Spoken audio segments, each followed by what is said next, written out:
Okay, I'm going to get started this morning by just welcoming everyone. Welcome to Wateng Yu. Nice to see everyone. Welcome to everyone who's joining us online as well. Today is actually the third day of a 5-day course that I'm teaching. And I know some of you guys might just be here for the morning. It's up to you guys how long you would like to stay. You're welcome to stay as long or as short as you'd like to stay.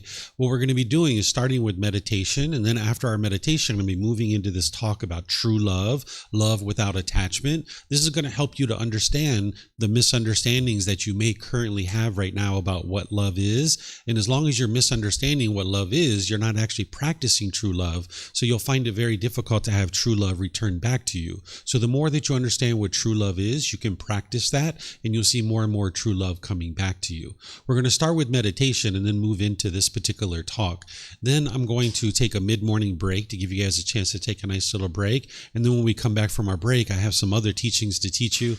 I think today, what are the other things that I'm going to actually be teaching you? Yes, this one, practicing in a world of the unknowing, relationships with non-practitioners, helping you guys to understand how to practice these teachings in situations where other people aren't practicing these teachings. Because the Buddha teaches how to be polite, kind, friendly, and respectful, among other important aspects of your practice. And as you're practicing those kinds of things and other people aren't practicing it, it can be very challenging for you in your day-to-day relationships. So I'm going to teach you about that. We're going to take a lunch break, and then when we come back, I'm going to teach you how to eliminate attachment to those people who are closest to you, because those are the attachments that are oftentimes the hardest to eliminate, are the ones that are where people are really close to you, like your parents, your siblings, your life partner, your children, people like this. So there's plenty of things to learn here today. As I mentioned, you guys can stay as long or as short as you'd like. We're going to start with meditation, and then afterwards I'll share some teachings with you to help you understand what the Buddha actually taught. So if you'd like to join for meditation, we're going to be doing loving kindness meditation today. I'm going to be starting with chanting to ease us into the meditation. I have the chants over there on a laminated sheet on the cabinet. You're welcome to help yourself to one of those and chant along if you'd like. For those of you guys online, you'll find these chants on our website by going to buddhadailywisdom.com, clicking on free books, and then down towards the bottom, you'll be able to see the daily chanting sheets. When we're chanting, it's important to understand that during the lifetime of the Buddha, they used chanting as a way to commit the teachings to memory. Every 2 weeks, the students would come together and they would recite his teachings orally. This was a learning device. So there isn't anything mystical or magical here with chanting. It's not a rite, a ritual, or a ceremony, or worship, or prayer, or anything like that. Today, we use chanting as a way to ease the mind into meditation and get more benefit out of the meditation itself. But during the lifetime of the Buddha, it was used purely to be able to remember the teachings, because everything he taught was oral. They didn't have the ability to write things down during his lifetime. So they would recite his teachings every 2 weeks orally in order to commit them to memory. If you read the English translations on the chants, you're going to see a lot of appreciation, gratitude, and respect for the Buddha. And because of this, I don't even think the Buddha created these chants, because a Buddha wouldn't walk around and say, here, chant these chants out of respect for me. This would be like ego or arrogance if someone did this. And a Buddha doesn't have that. An enlightened being doesn't have that. They've eliminated their ego and their arrogance and putting themselves above other beings. So I suspect that these actually came from his students, either during his life or after his death. Because if you learn from a teacher how to move from anger and sadness and frustration and all these other discontent feelings to this peaceful and joyful mental state where your mind's permanently experiencing that mental state, and this teacher didn't want anything from you or expect anything from you, you'd probably have a lot of appreciation, gratitude, and respect for that person too. So that's why I suspect that these actually came from his students and not the Buddha himself. So I chant these as a way to help you ease into meditation and get more benefit out of the meditation itself. And you guys are welcome to join in on that. Then I'm going to provide you some guidance during the meditation for breathing mindfulness meditation. We're going to be doing that just for a brief period of time.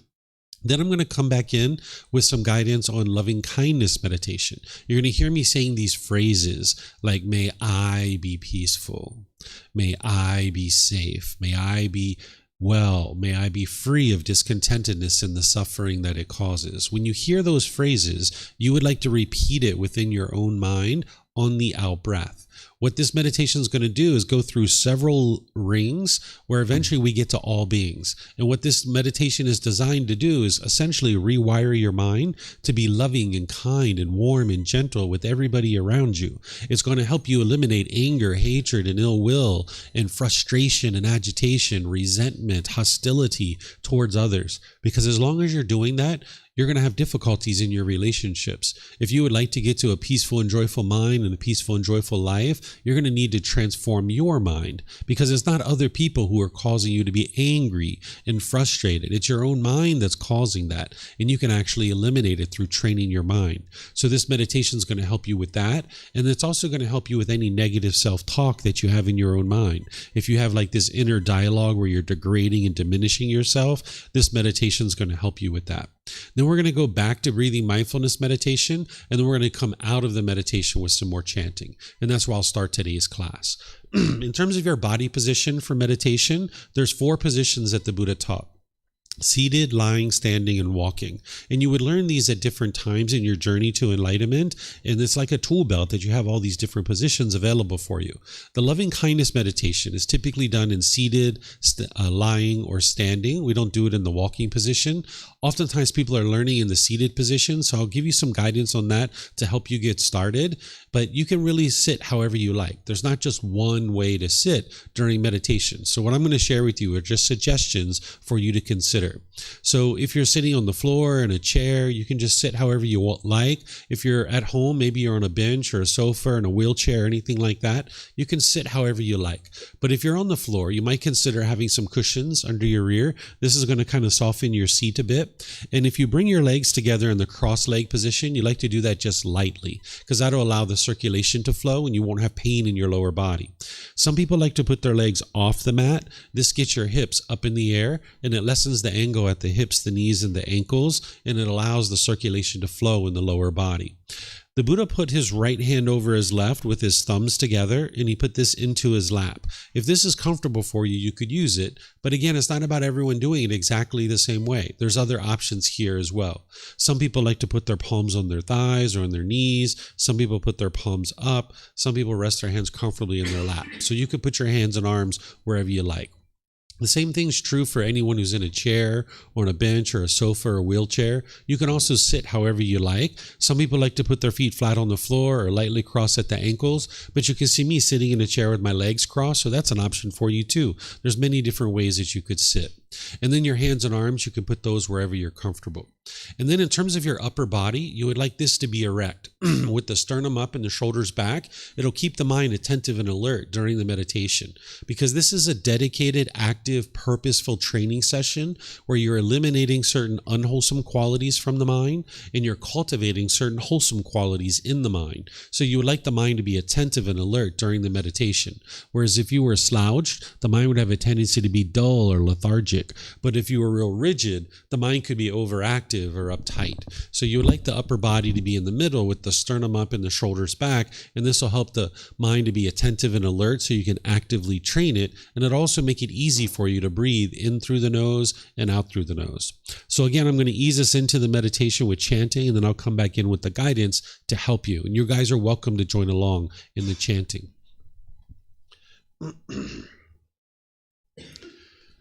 Arahang Samma Sambuddho Makewa Potang Makewanang Apiwateyami Sawakato Emakewata Tammo Dhammang Namasami Supatipano Emakewato Sawaka Sangho Sanghang Namami Namo Rasa Bhagavato Arahato สัมมาสัมพุทธัสสะนะโมตัสสะภะคะวะโตอะระหะโตสัมมาสัมพุทธัสสะนะโมตัสสะภะคะวะโตอะระหะโตสัมมาสัมพุทธัสสะอิติปิโสเอมะเควาอะระหังสัมมาสัมพุทโธวิชาจารณังสัมมุโนสกขาโตโรกาวิตุอนุเตโรปุริสาดามาสติสัตตาตาวามนุสนังโพโตภาควาติ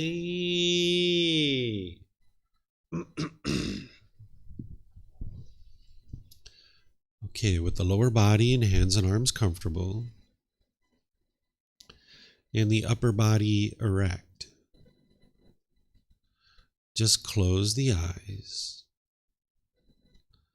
and start breathing in through the nose and out through the nose.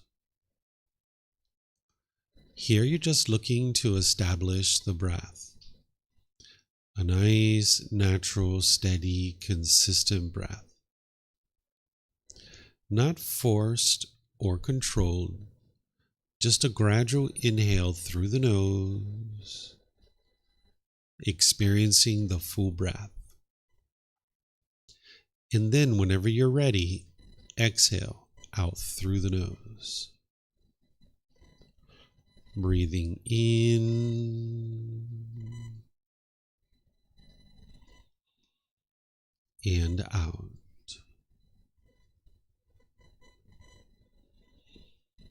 Breathing in and out.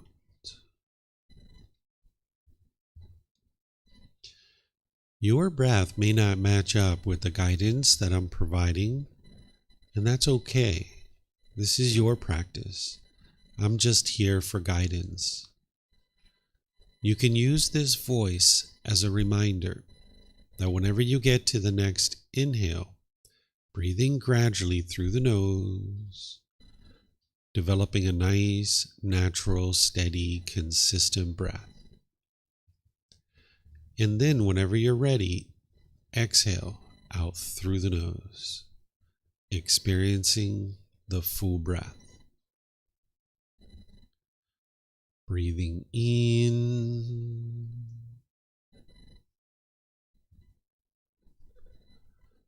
and out.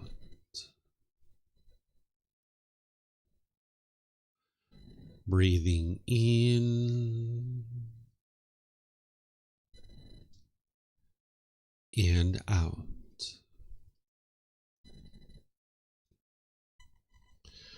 With the breath well established, start fixating the mind on the breath, either the sound of the breath coming into the nose or the sensation of air moving over the skin into the nose. The breath is the present moment. Fixate the mind on the breath, the present moment. Breathing in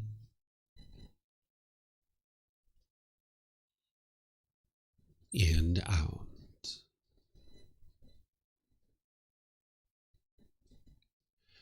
Breathing in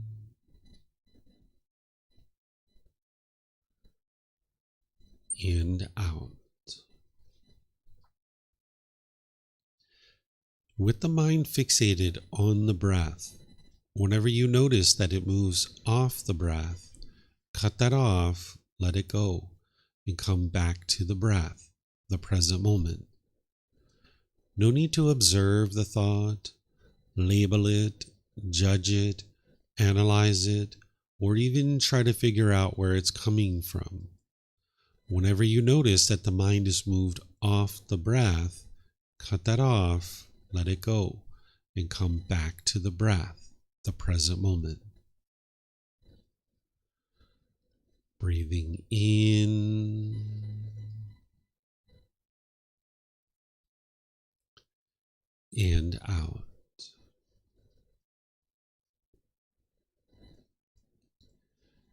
Breathing in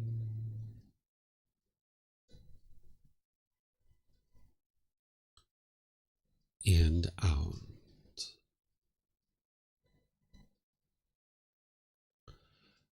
I'm going to be quiet now and let you do this work of focusing on the breath, cutting off and letting go anytime the mind moves off the breath. Then I'll be back with more guidance on loving kindness meditation. You have nowhere to go. There's nothing to do. No one needs you right now. This is your time to focus on the breath. Breathing in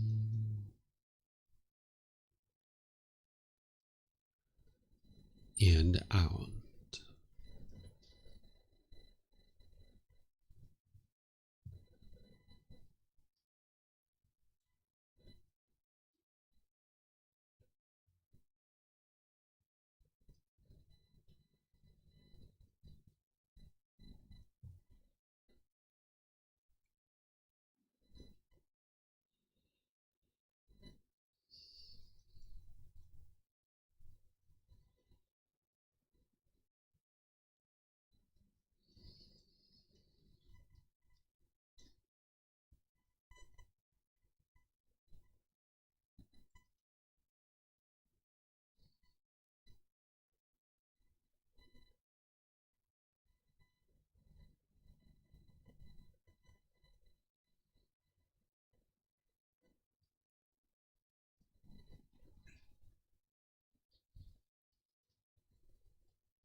Continuing to breathe in through the nose and out through the nose. Repeat these phrases in the mind on the out breath.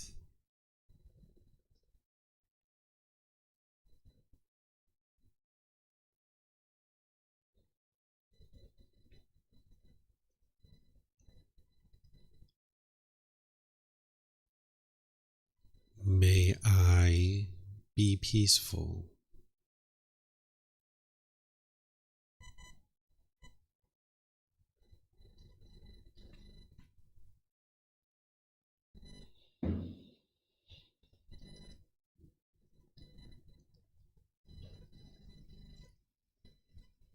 May I be safe.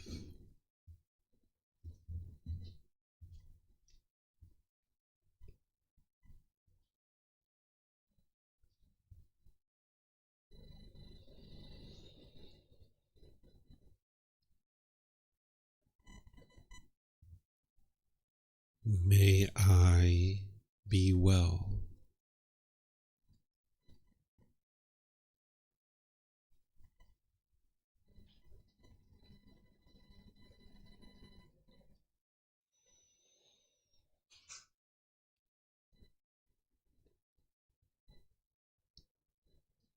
May I be free of all discontentedness and the suffering that it causes.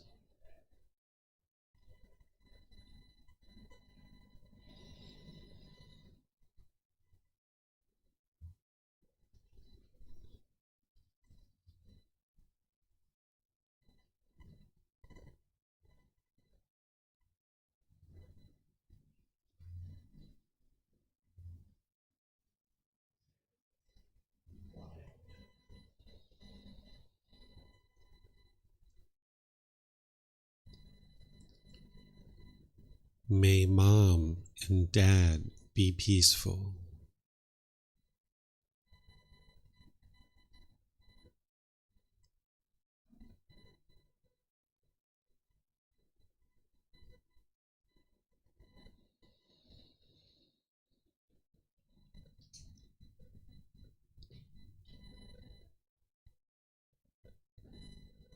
May they be safe.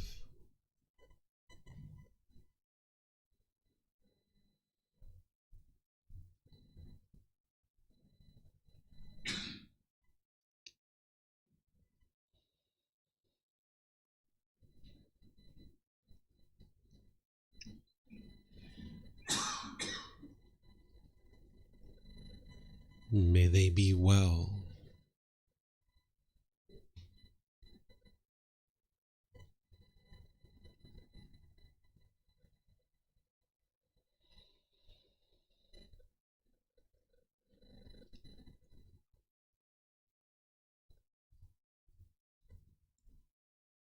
May they be free of all discontentedness in the suffering that it causes.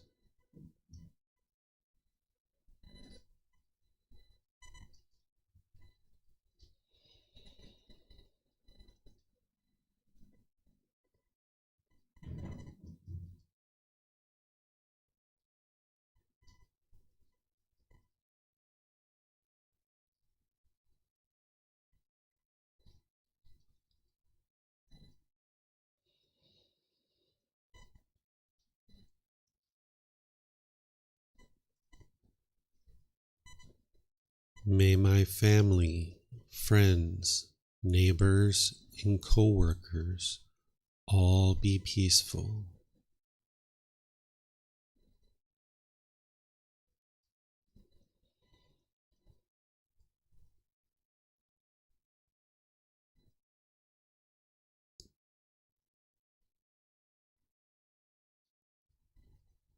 May they be safe.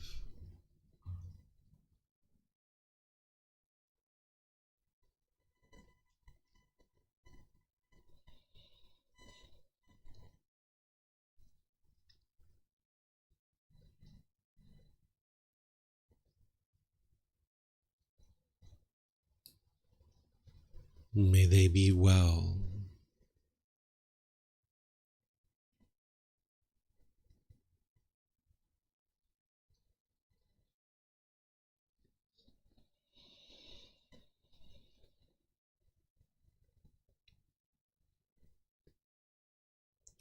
May they be free of all discontentedness and the suffering that it causes.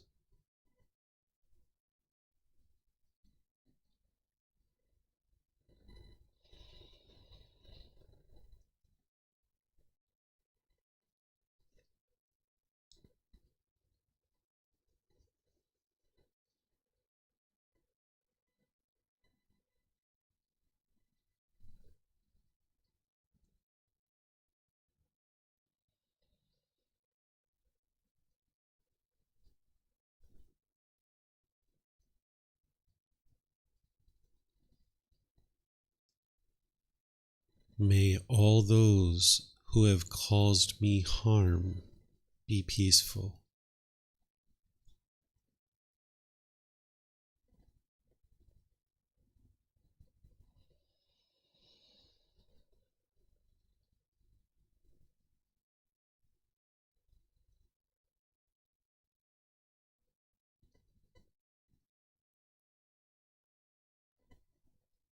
May they be safe.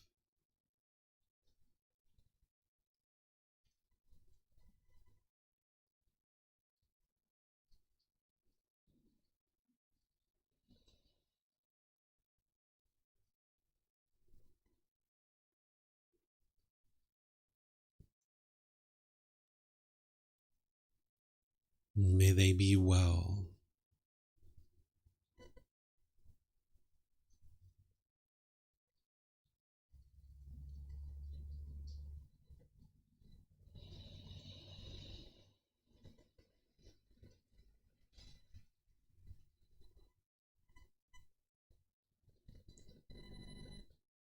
May they be free of all discontentedness in the suffering that it causes.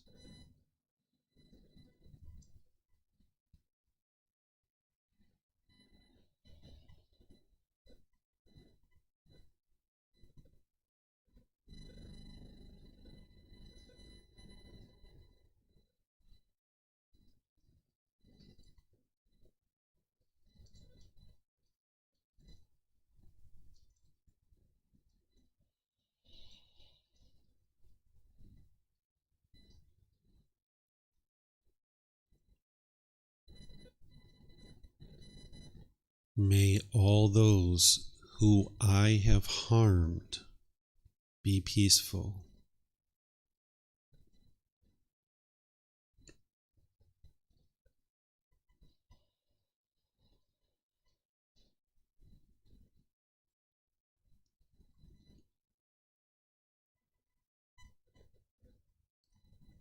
May they be safe.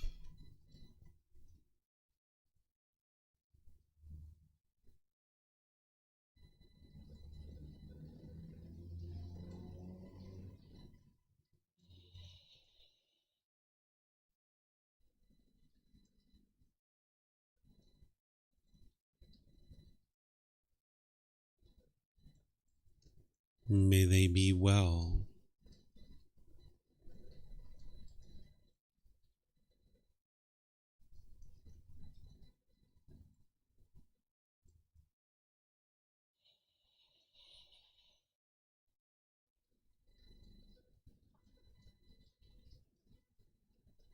May they be free of all discontentedness in the suffering that it causes.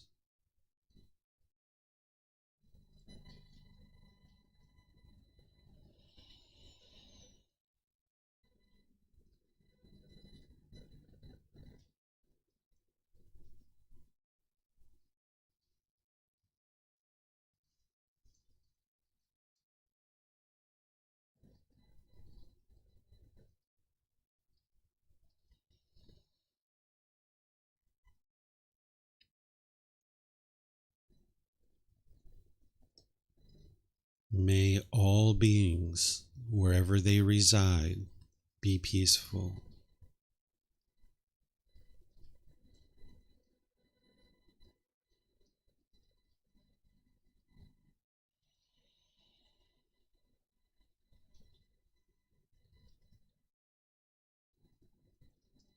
May all beings be safe.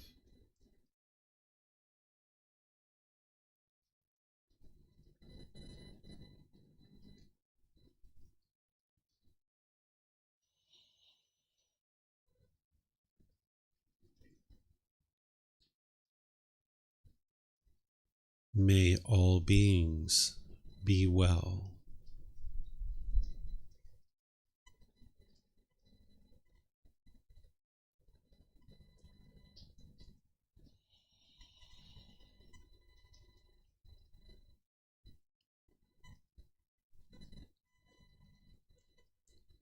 May all beings be free of discontentedness in the suffering that it causes.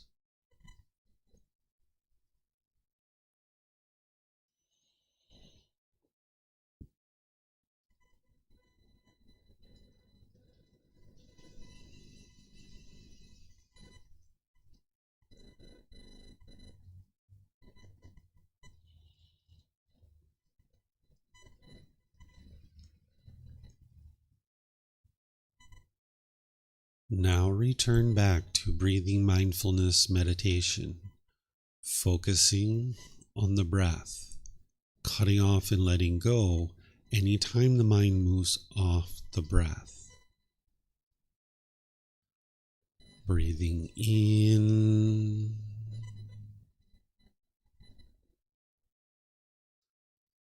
and out.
อะระหังสัมมาสัมพุทโธมะคะวะ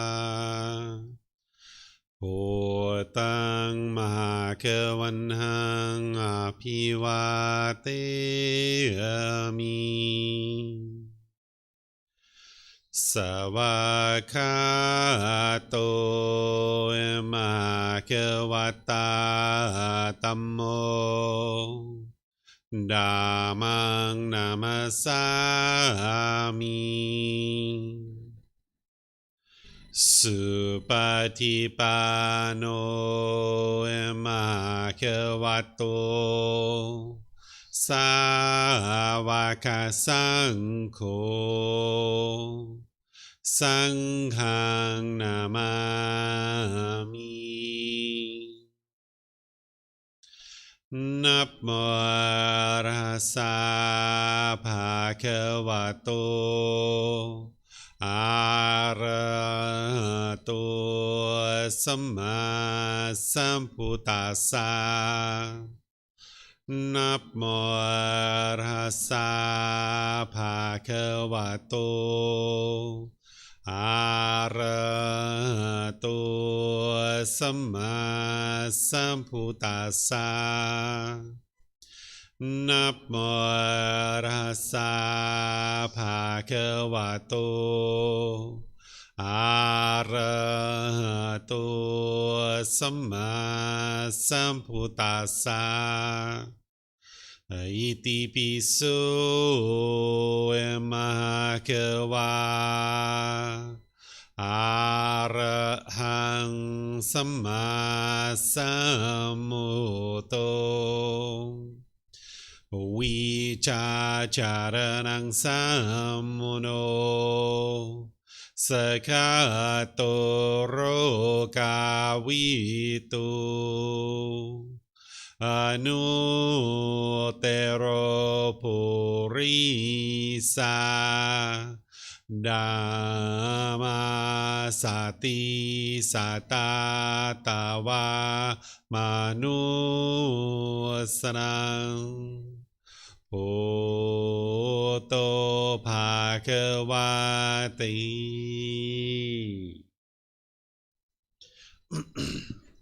Okay, if you guys would like to slowly make your way out of meditation.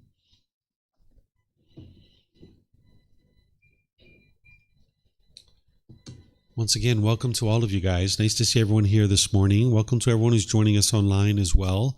As I was sharing, this is the third day of a 5-day course that I'm teaching here. And I know some of you guys might just be here for the morning, and that's okay.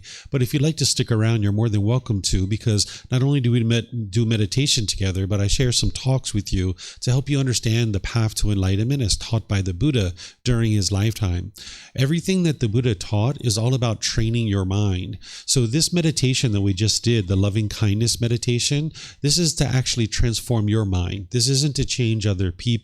Sometimes when we're doing these phrases where it's like, may mom and dad be peaceful and safe and well and free of discontentedness, sometimes people think that we're trying to change mom and dad or somehow invoke some kind of special power to change mom and dad. And this isn't actually the case. This meditation and every other aspect of the path to enlightenment that the Buddha taught is to transform your mind and train your mind to uproot certain pollutions that he discovered in the mind. And this particular meditation, loving kindness meditation, is to eliminate your anger, your hatred, your ill will, your frustration, agitation, annoyance, the bitterness, hostility, and resentment that you have in your mind. By the time you get to enlightenment, you won't even have the slightest dislike towards other beings. Right now, there's probably certain people in the world that you like, and there's probably certain people that you dislike. And this is actually coming from your own mind. And you can transform this to get to the point where you can have love and kindness for all beings, understanding that not everyone is going to meet your expectations. When you have certain expectations, you'll like the people that meet those expectations. But when people don't meet your expectations, you'll dislike them. But this is coming from your own mind. It's not coming from other people. One of the challenges that people have in the unenlightened state is they lack wisdom of what is true love, and they're not really practicing true love. So I'm going to teach you this topic of true love to help you guys understand what it is and how to practice it, so that more and more you can be practicing true love, and then you'll be able to experience true love in your relationships. Because this particular course that I'm teaching, it's titled Harmony in Relationships, and every single topic that I'm teaching is all about how to build harmony in your relationships. One of the biggest challenges that unenlightened beings have is they have disharmony in their relationships. You probably have broken relationship after broken relationship, whether it's like with a life partner or whether it's with friends or family members. You might be really struggling in those relationships. And what a lot of that's coming from is the lack of wisdom of what is true love and how to practice true love. Oftentimes people think that love hurts. Sometimes people think that it's painful to love other people. And this isn't actually true. If you're thinking that love is painful, you don't understand what is true love yet. Or if you're falling in love with people and you're falling out of love with people, you're not understanding what is true love yet. So I'm going to teach you what is true love and help you guys to be able to understand this. And I'm going to be pausing a few times to open up for questions and let you guys ask questions so you can see clarity and understanding. Because it's rare that somebody would understand what I'm going to share right away the first time they hear it. So you might have questions. And if you have questions, you can ask those here at the temple by using the microphones that we have up here in this white bowl. If you come get a microphone and you press the gray button, you'll see the lights come on. You can hold it up to your chin and we'll be able to hear you here at the temple, and they'll be able to hear you online as well. If you speak here without a microphone, they won't be able to hear you online. And you can have these microphones at your seat, so you can come get one and take it back to wherever you are, and you can keep it with you, because you might have more than one question, or someone around you might have a question, and you can just share it with those people around you. And then when you're not using it, if you could just turn it off, that way we won't hear feedback in the speakers. And anybody who's online, you can ask questions by putting your question into Facebook, YouTube, or Zoom in the comments section, and I'll be able to see that. Or in Zoom, you can electronically raise your hand and ask any and all questions that you like. So the first thing I'd like to share with you guys is what is actually causing your discontent feelings. Because oftentimes people think that the sorrow and the grief and the pain that you experience in relationships is coming from your love. And this isn't actually true. And as long as you think this way, you're not understanding what is the true cause of your discontent feelings, and you're not going to be able to understand what is true love. So there's a teaching called the Four Noble Truths that I taught in this course, and I teach in many other courses at the very beginning of a student's journey to enlightenment, where the Buddha, in 4 simple statements, teaches you what is the problem in your mind, what is the cause of that problem, what is the elimination of it, and what is the path forward. The problem that he discovered in your mind that you need to be able to independently verify and see for yourself is that you experience discontent feelings. These are conditioned feelings. Based on some condition, you will experience a certain feeling, either pleasant, painful, or neither painful nor pleasant.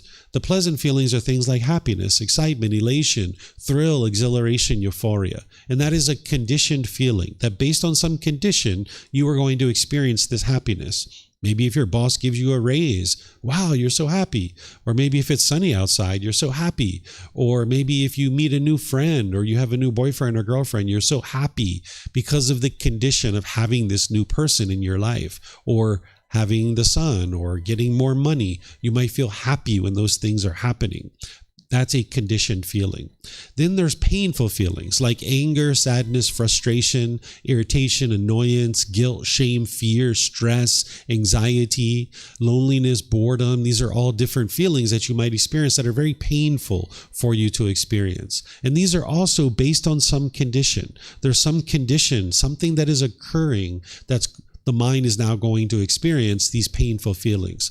Then there's something called neither painful nor pleasant. This is like shyness. It's not painful, it's not pleasant, it's neither painful nor pleasant. Or maybe uncomfortableness. Like if somebody came and sat next to you on public transportation that you don't know, and your body was touching their body, you might say, it's not painful, it's not pleasant, it's neither painful nor pleasant. The mind is kind of uncomfortable in this situation. There's displeasure in the mind. So this is the problem that the Buddha discovered about the unenlightened mind, is that it's shaken up.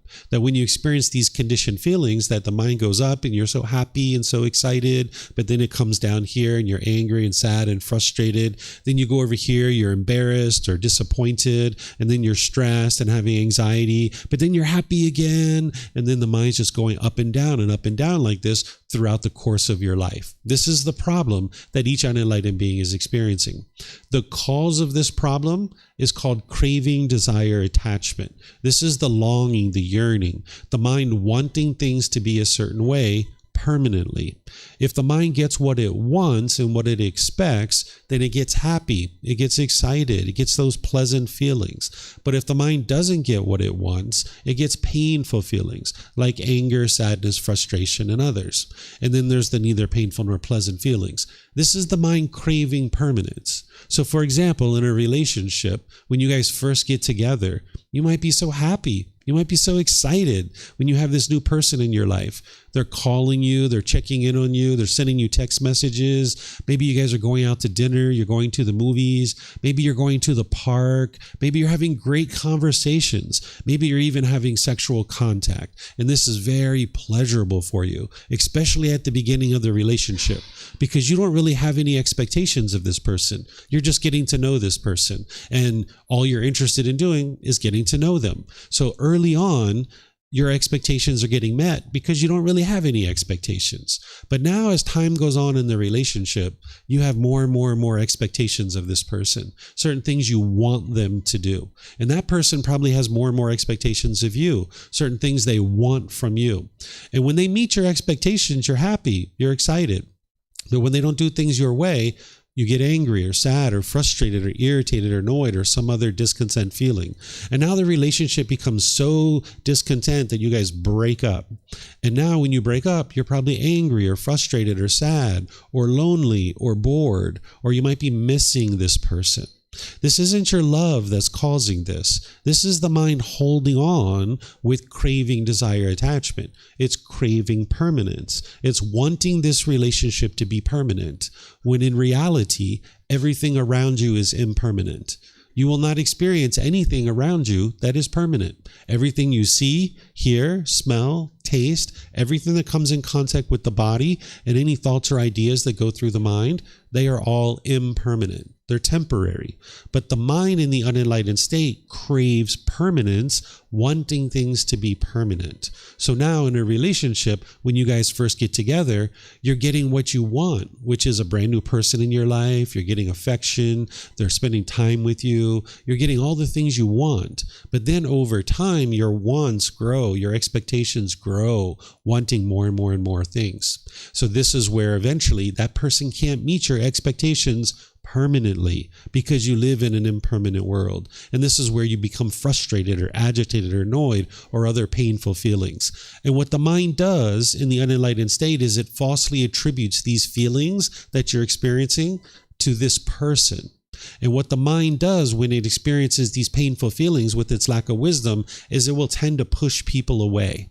You've probably been pushing people out of your way, maybe family members or friends or people like this, thinking that that was going to solve your problem. And when you push these people out of your life, you see that it doesn't solve your problem, because you still get frustrated, you still get annoyed. Because if this person was the true cause of your problem, when you push them out of your life, you wouldn't get angry or frustrated any longer.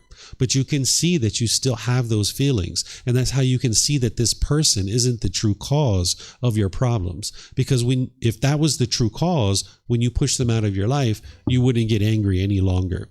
Or what you might do when you're experiencing those painful feelings of anger and frustration is you might be bitter and harsh and hostile towards people through your intentions, your speech, and your actions. It's almost like an animal growling and roaring at another animal. It's like, do things my way. The mind's wanting to get its cravings fulfilled. And you can see this doesn't work either, because people just move away from you. They might decide to end the relationship and leave because of the bitterness and harshness and hostility. And there's 8 billion people in the world. They're not going to all do things your way. Or the third thing the mind will do when it doesn't understand these teachings is, and it's falsely attributing its painful feelings to something external, is you might put your expectations on people and try to control them and pressure them to do things your way.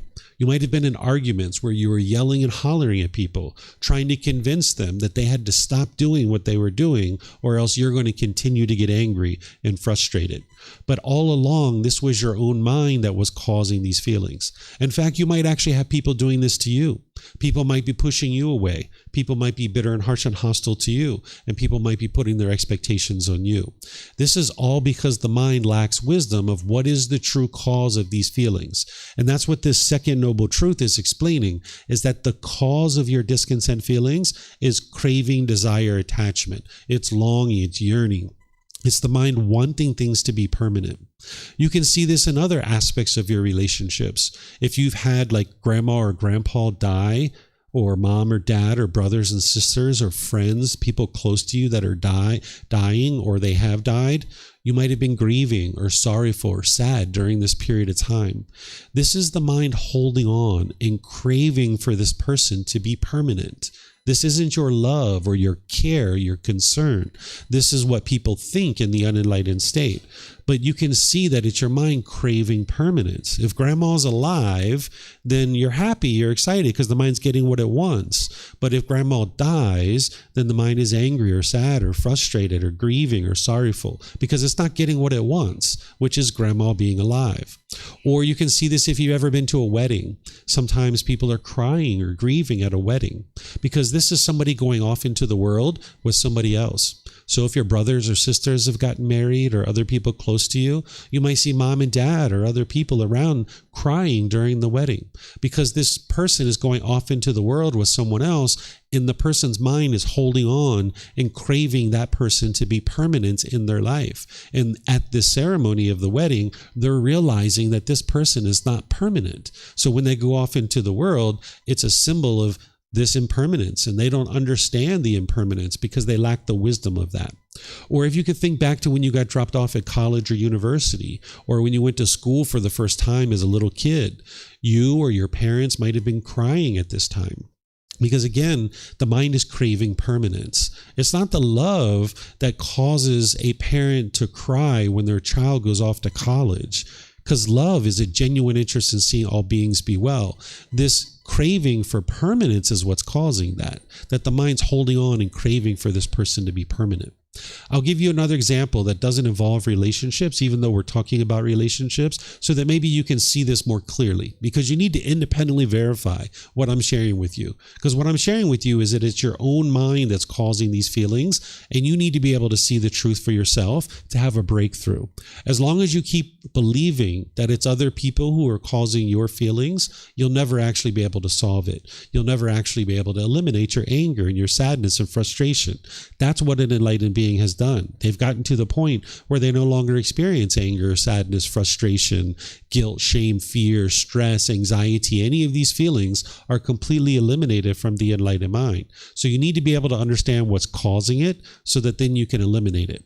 So here's an example that doesn't involve relationships that maybe helps you see it a little bit clearer. If you bought a brand new car and you were so excited about this brand new car and you were driving it off the parking lot, and as you were driving down the street, your friends are like, wow, look at her, she's so successful, look at that new car, or wow, look at him, wow, he's so successful, and you're so proud driving your car down the street. But now you park it at a store and you go inside, and when you come out, there's a scratch on your car. Oh, you might be frustrated. You might be so annoyed or angry. It's not the scratch that's causing that. And it's not the person who scratched your car. What's causing that is the mind is craving permanence. It's wanting this car to be permanently beautiful when it's not possible for this car to be permanently beautiful. The paint's going to fade. The tires are going to need to be changed. The upholstery is going to get ripped and torn. If your mind craves for this car to be permanent, when you see that scratch, you will get frustrated. You will get annoyed and angry. But it's your own mind that's causing this because you live in an impermanent world. It's not possible for this car to be permanently beautiful. Now, we're not talking about what's wise or unwise, because obviously when we walk through a parking lot, we aspire not to scratch anybody's car. Right? We walk through the parking lot as carefully as possible. But the fact is this car is impermanent. It's going to get a scratch. It's only a matter of time, right? Because it's an impermanent object. But if your mind craves permanence, when you see that scratch, you will get angry or frustrated. So don't believe what I'm saying here. Look at your own life. Look at a situation where you've recently got angry or sad or frustrated or irritated or annoyed or some other discontent feeling. It could have been this morning or yesterday or last week. Look at that situation. What was it that your mind wanted? What did you expect? And if you would have got what you wanted, you would have been happy. But because you didn't get what you wanted, you got angry or sad or frustrated. You should be able to look at this and see it for yourself. And if you can't see it, let me know, because I will help you. I've had students over the years ask me questions, right? Because they need help to be able to see this. One time I had a student call me up and they said, "Hey, David, I went to work the other day and my house looked beautiful. I came home and my wife had this craft project all over the house and I got angry and frustrated. How did I cause my frustration? My wife's the one who messed up the house. Didn't she cause me to be frustrated and angry?" Nope, she didn't cause it. Your mind was craving permanence. When you left, the house looked a certain way, and you were expecting the house to look exactly that same way when you came home from work. And it's just not possible. This house is impermanent. It's not going to look the same way all the time. The only thing that happened is when you came home, you saw your house look different than it did when you left. And now your mind craving permanence, you got frustrated. And this project that your wife has all over the house, that's not permanent either. She's going to put it away at some point, right? And maybe you'll even help her. So you need to be able to look at this in your own life. See that your mind's craving permanence. Say you went to the airport. You were really excited to come to Thailand. You're so excited. You can't wait to get here, right? And then you show up to the airport and your flight's delayed by 3 hours. You're frustrated. You're angry or annoyed perhaps. It's not the airline company that's causing that. It's your own mind, because the mind's craving permanence. I want every plane to take off at exactly the time that it's scheduled to take off. It's just not possible. There's going to be crew issues, maintenance issues, weather issues. It's going to happen where some of the planes will take off on time, but others aren't going to take off on time. This is just impermanence. So you need to be able to see in your own life that those painful feelings that you're having, it's not from your love. I'm going to explain to you what love is here in a little bit, but first you need to understand what is causing the painful feelings so that you know that it's not your love, so that when we start talking about love, you'll understand. You can actually eliminate these painful feelings that you're having by eliminating the cravings, desires, attachments that are producing it, the longing, the yearning, the wanting things to be a certain way. Because you could show up to the airport and the air ticket or the airline company could say, "Hey, I'm sorry, ma'am. I'm sorry, sir. Your flight's delayed. It's going to be 3 hours before you can take off." "Oh, okay. I understand." Because I understand impermanence. Of course, right? This plane's not going to take off on time. That's going to happen from time to time.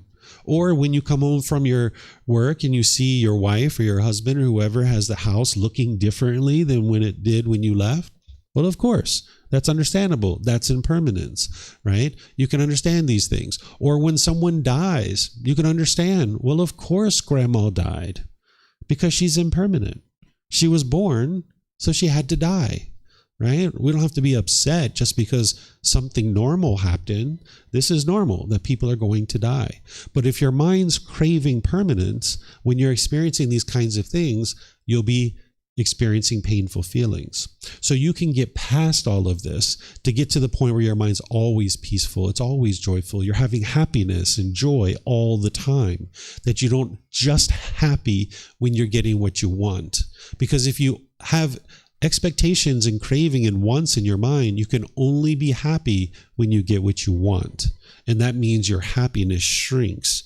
Because if my mom and dad do this, if my boss does this, if my bank account is this, if the weather is this, then I will be happy, right? All these different things have to be true, then you'll be happy. So your amount of happiness shrinks more and more and more as your expectations grow. This is why some people are old and grumpy. Not everybody, but this is why some people are old and grumpy, because throughout their life, they've been accumulating all these expectations of what they want. And now they can't be happy because they have all these expectations. The ability for them to be happy gets smaller and smaller and smaller. So when you train your mind to eliminate the longing, yearning, and craving for permanence, you can be happy all the time.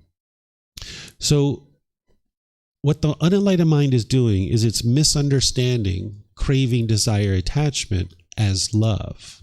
The mind thinks that what it's experiencing is love, when in reality, it's craving, desire, attachment. It's this longing, yearning, and wanting people to be a certain way. I'll explain this to you. Okay. So if you've met somebody and when you first meet them, you're like, wow, they're a really nice person. Maybe they're handsome or beautiful. Maybe they're rich. Maybe they're famous. Maybe they have some social status in the community that you really admire. Maybe they're intellectually interesting to you. And now you start spending time with this person and you get to know this person. And over a period of weeks or maybe a few months, you start really liking this person and you really enjoy spending time with them. You get all these pleasant feelings when you're around them. And at some point you might say to them, I love you. And they say, I love you too. We're in love, right? Now we're in love, right? And now as time goes on, we're in love. And now we act like we love each other. We spend time like we love each other. And we do all these great things for each other. But then we start arguing. We start getting frustrated and angry at each other. We start maybe yelling and hollering at each other and trying to force each other to do certain things. And then we get so angry at each other at some point, we break up and we end the relationship. Either they or us or both of us, we decide to end the relationship. And we might even say, I've fallen out of love with you. I don't love you anymore. And now we're angry and we're frustrated and we leave, right? This isn't love. There might be love inside of there, but this part isn't the love. When you understand what true love is, you'll see that you can't fall in love with people and you can't fall out of love with people. There's no such thing as conditional love, but we might call this conditional love, because what's happened is early on in the relationship, we got to know this person and we started developing certain expectations. And if this person met our expectations, if they did what we wanted them to do, they were meeting our expectations. And we said, I love you. I have fallen in love with you, meaning you are doing everything I want you to do. And I'm getting all these pleasant feelings by being around you. And I've fallen in love with you. This is the mind misunderstanding what love is. What you've really done is you've had all these expectations and this person is meeting your expectations. And then over the course of the relationship, eventually they stop meeting your expectations because your expectations kept growing and growing and growing of all the things you wanted from them. And they couldn't meet all your expectations permanently. And now when they stopped meeting your expectations, you say, I don't love you anymore. This isn't love. This is, if you do what I want you to do, I will say I love you and I will act like I love you and I will function like I love you. But when you stop doing what I want you to do, then I don't love you anymore. I'm done. My love is gone, right? That's the selfishness that the mind has. Again, there's no such thing as conditional love, but we might call this conditional love. What we say is, I love you, therefore I want you to be with me because you make me happy. It's all about me. You're meeting my conditions. You're doing what I want you to do. So therefore I love you. But when you stop doing what I want you to do, I don't love you anymore. Okay. So this is craving, desire, attachment, masquerading as love. Meeting my expectations, I love you. But if you don't meet my expectations, I don't love you anymore. That's actually not love. It's the cravings, desires, attachments. If the person meets your expectations, you function like you love them. You do things like you love them. But when they stop doing what you want, you stop doing those things. This is the mind's selfishness. What true love is unconditional. Is I love you, therefore I would like to see you be well. This craving, desire, attachment that's masquerading as love is I love you, therefore I want you to be with me because you make me happy. It's all about me. But what true love or unconditional love is I love you unconditionally. Therefore, I would like to see you be well. I don't want anything from you. I don't expect anything from you. I just love you as you are. I'm not putting my expectations on you. I'm not going to control you. I'm not going to try to force you to do things my way. I love you as you are. And maybe I disagree with some of your choices and decisions, but I can still love you as a person. Over here, this craving, desire, attachment, this masquerading as love, oftentimes people are only able to love someone if they do things their way, right? If you make decisions the way I make decisions, then I can love you. But if you don't make decisions my way, I can't love you. That's not true love. True love is unconditional, where you can understand that not everybody's going to do things your way because of impermanence, where you can disagree with someone's choices and decisions and still love the person. Loving the person means you have a genuine interest in seeing them be well. You don't want anything from them, or you don't expect anything from them. I've never met anybody who has agreed with 100% of everything their mom and dad did. Is there anyone in here that has agreed with 100% of everything their mom and dad has ever done? Can I see a show of hands? I've never met anybody. Right? Because everybody's had different experiences in life, right? Our parents are going to do things differently than us. Our friends and family are going to do things differently than us. This is just impermanence. That's all that is. But what the mind does in the unenlightened state is it expects everybody to do things my way. This is the ego, the arrogance, the pride, thinking I'm right and everyone else is wrong. My way is the right way. The way everyone else does things is the wrong way. But that's the mind's ego. That's the arrogance and the pride, the conceit. But when you come to understand the universal truth of impermanence, you understand, of course, your parents make decisions differently than you. Of course, your brothers and sisters make decisions differently than you. This is just impermanence. Of course, your life partner is going to make decisions differently than you. Of course, your children are going to make decisions differently than you. This is normal. And if you can only love people who make decisions your way, there's only one person in the world that you can love. Do you know the one person in the world that does things your way? Yourself, right? So if you can only love people who do things your way, you can only love yourself. And sometimes you might even have a hard time doing that, right? You might even have a hard time loving yourself sometimes. So you need to be able to see that the choices and decisions that someone makes is different than the person themselves. You can love mom and dad, meaning you have a genuine interest in seeing them be well, while disagreeing with the choices and decisions that they make. The same thing with your brothers and sisters, right? So you need to be able to get to that point where you love someone as they are, that you understand they're going to be different than you, and they're going to make decisions differently than you, and that's okay. Right? You can disagree with their choices and decisions while still loving the person. And this is unconditional love, where you don't put your expectations on someone and try to control them. At the height of this, you could actually experience somebody murdering your mom, and you could still love the person. It doesn't mean that you're interested in going out to dinner with them or inviting them over to your house and having them have a sleepover at your house or something, but you can still love the person. You disagree with the choices and decisions that they made, disagree with the murder, but I can love the person, meaning I would like to see them be well. Because when you get hatred and you get anger and frustration in your mind, it's just hurting your own mind. It's just plaguing your own mind. If someone actually killed one of your family members and you got angry at that, that's your mind craving permanence. Of course, this is very unwise for someone to go out into the world and kill. But the anger that comes up in your mind, it's being caused by your own mind and craving permanence, and it doesn't actually help you.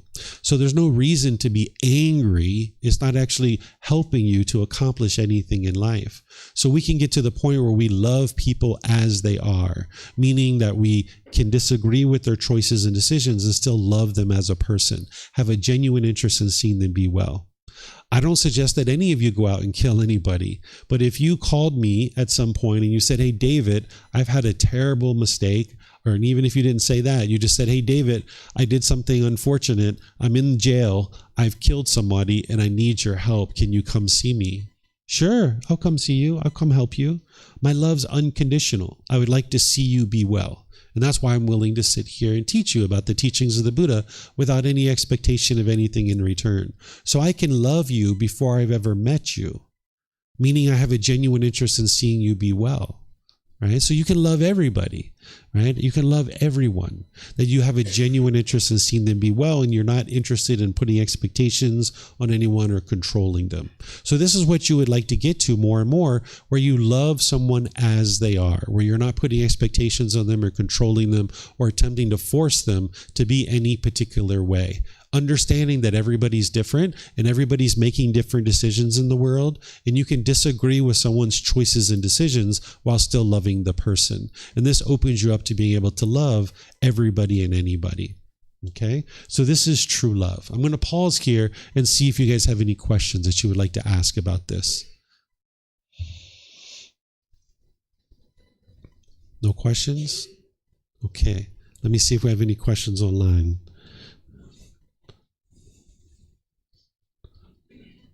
Welcome. Good morning to everyone online. Okay, I don't see any questions. Okay, so now that we're starting to understand a little bit about what true love is and practicing non-attachment or not putting expectations on people and trying to control people, if you're going to love yourself, you're going to need to do the same thing with yourself. Is not put expectations on yourself. Not try to control yourself. Don't try to load yourself up with the burden of expecting yourself to do certain things a certain way all the time. Because if you put expectations on yourself, sometimes you're going to meet those and sometimes you're not. And when you're not meeting your expectations, you'll be angry at yourself. So you need to understand there's certain goals, objectives, or interests that you can work towards through wise decision making without putting the burden or the pressure on yourself to meet some expectations. Because if you have certain expectations of yourself or other people, you'll work really hard to get to those. And then as soon as you do, you'll be happy for a period of time, but that happiness will fade.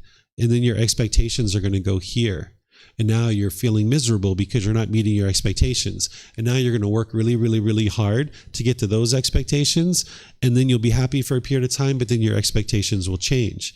I learned this very early in life. My family came to me when I was about 17 years old. They said, David, you're spending too much time with your guy friends. You need a girlfriend. Go get a girlfriend. You're spending way too much time with your guy friends. So I thought about that for about 2 or 3 months. And I was like, all right, I'm going to go get a girlfriend. And I went and got a girlfriend. And then I started spending time with her. And then my family came to me a little while later. They said, David, you're spending too much time with your girlfriend. You need to spend time with us. And I was like, whoa, you can't make these people happy, right? Their expectations keep changing. And I decided at that early age of 17 to stop trying to follow my family's expectations. Because you might have people in your life that are putting expectations on you, particularly parents. They're really good at this, right? Because they think they're going to get happy by putting their expectations on you. And if you meet their expectations, they're happy. But if you're not meeting their expectations, they're angry, sad, or frustrated. So if you're experiencing that, this is partially where your misunderstanding of what is true love is coming from. Because parents are supposed to have unconditional love for us. They're supposed to love us unconditionally. And they probably have that in there, but their love is getting tainted with craving, desire, attachment. And if they get those cravings, desires, attachments, those expectations out of the way, their true love can shine through more and more. But this person who's supposed to be loving you, that's putting their expectations on you, it's conditioning your mind to think that that's what love is. And you might be going around in your relationships trying to put expectations on people and trying to control them. And now you think that that's your love because that's what people are doing to you. And that might be what you're doing to yourself as well. When people are putting expectations on you, you might be adopting their expectations as your expectations of yourself. And now when you're not meeting those, you feel guilty, you feel shameful, you feel like less of a person. And you got to get rid of all of that and just realize that you're on your own personal journey in this life. And you need to make wise decisions to work towards certain goals, objectives, or interests, but those need to come from you, not from other people. If parents or siblings or life partners or people like this are trying to put their expectations on you, it's best to just ignore it. Just let it go in one ear and out the other, right? Because you adopting that expectation of yourself, now you're going to be working feverishly to meet that expectation. And that person's going to get happy when you first meet their expectations, but then their expectations are going to change. And now, instead of living the life that you're interested in living, you're living the life that your parents want you to live. And now you don't feel happy with that life. You don't feel good about that life. Right? So you need to be able to make sure that you're making decisions based in your best interest and what it is that you're interested in doing. At 17 years old, I went to my family and I said, I'm not here to meet your expectations. Mom, grandma, sister, I will never meet your expectations, ever. And they looked at me like I was crazy. And I said, that's not my goal in this life, to meet your expectations. I'm here to create the kind of life that I'm interested in living. Right? And that was a good aha moment for them. It really opened up their eyes to realize that I'm not here to adopt their expectations of my own. So you might need to have that kind of conversation with your family members. Let them know that you're not here to meet their expectations. You need to create the kind of life that you feel is fulfilling for yourself, that is satisfying for yourself based on your own personal interests and your own wise decisions. Because if you're just trying to meet their expectations, you're not living the life that you would like to live. So you need to be sure that you're not putting expectations on yourself, because now when you're not meeting those expectations, you won't be loving yourself. You'll be thinking in negative ways towards yourself. And here, having love for parents and caregivers, this is really important, right? Even though our parents might put expectations on us, or at least try to put expectations on us, we can understand that this is just the way that they're currently thinking, and they don't know anything else. They think that by them putting expectations on us, they think that that's their love. If they're trying to get you into a certain college, or they're trying to get you to do a certain job, or they're trying to get you to get married and have kids or things like this, that pressure they're putting on you to do those things, they think that that's their love. And they don't understand that that's craving, desire, attachment, because they're not understanding what is true love, to just love somebody as they are without putting expectations on them. So if your parents or caregivers are doing these kinds of things, you still need to learn how to love them unconditionally, even though they might not be doing that with you. So you might need to start having these conversations with yourself and even with your family to help them to understand that you're not here to meet their expectations, and you are interested in creating the kind of life for yourself that you would like to create. And they might be really shocked by this when you tell them that you're not here to meet their expectations, because that's what they think that you're here to do. And when they start letting go of their expectations of you, they'll start becoming happier and happier. Because you'll never meet your family's expectations ever, because their expectations are going to constantly change. So we can learn to love our parents as they are, realizing that they're doing their very best job that they could do based on the wisdom that they currently have. Our parents are never going to meet our expectations 100%. Going through life, I always wanted my mom to be a certain way, and I kept trying to force and control her to be the way that I wanted her to be the type of mom that I wanted her to be. And I was always angry or frustrated. But as I let go of that and I just loved her as she is, realizing that she is functioning based on what she thinks is best, then I was able to love her as she is. And I wasn't trying to control her and force her to be any particular way. So the Buddha teaches us to have love and care for our parents. But having love and care for your parents doesn't mean you do everything that they want you to do. That's their expectations. Having love and care for your parents just means you love them as they are. You have a genuine interest in seeing them be well. The Buddha has this really great teaching. I'll read it to you. It's called repaying one's mother and father. These are the words of the Buddha, where he talks about how to repay your mother and father for this debt of gratitude that we could have, where we really appreciate the fact that they've given us life, that we've come into this life, that we have this opportunity to be able to get to enlightenment ourselves. So here's the words of the Buddha. He says, monks, there are two persons that cannot easily be repaid. What two? One's mother and father. Even if one should carry about one's mother on one shoulder and one's father on the other, and while doing so should have a lifespan of 100 years, live for 100 years, and if one should attend to them by by anointing them with balms, by massaging, bathing, and rubbing their limbs, and they even void their urine and excrement there, one still would not have done enough for one's parents, nor would one have repaid them. Even if one were to establish one's parents as the supreme lords and rulers over this great earth, abounding in 7 treasures, one still would not have done enough for one's parents, nor would one have repaid them. For what reason? Parents are of great help to their children.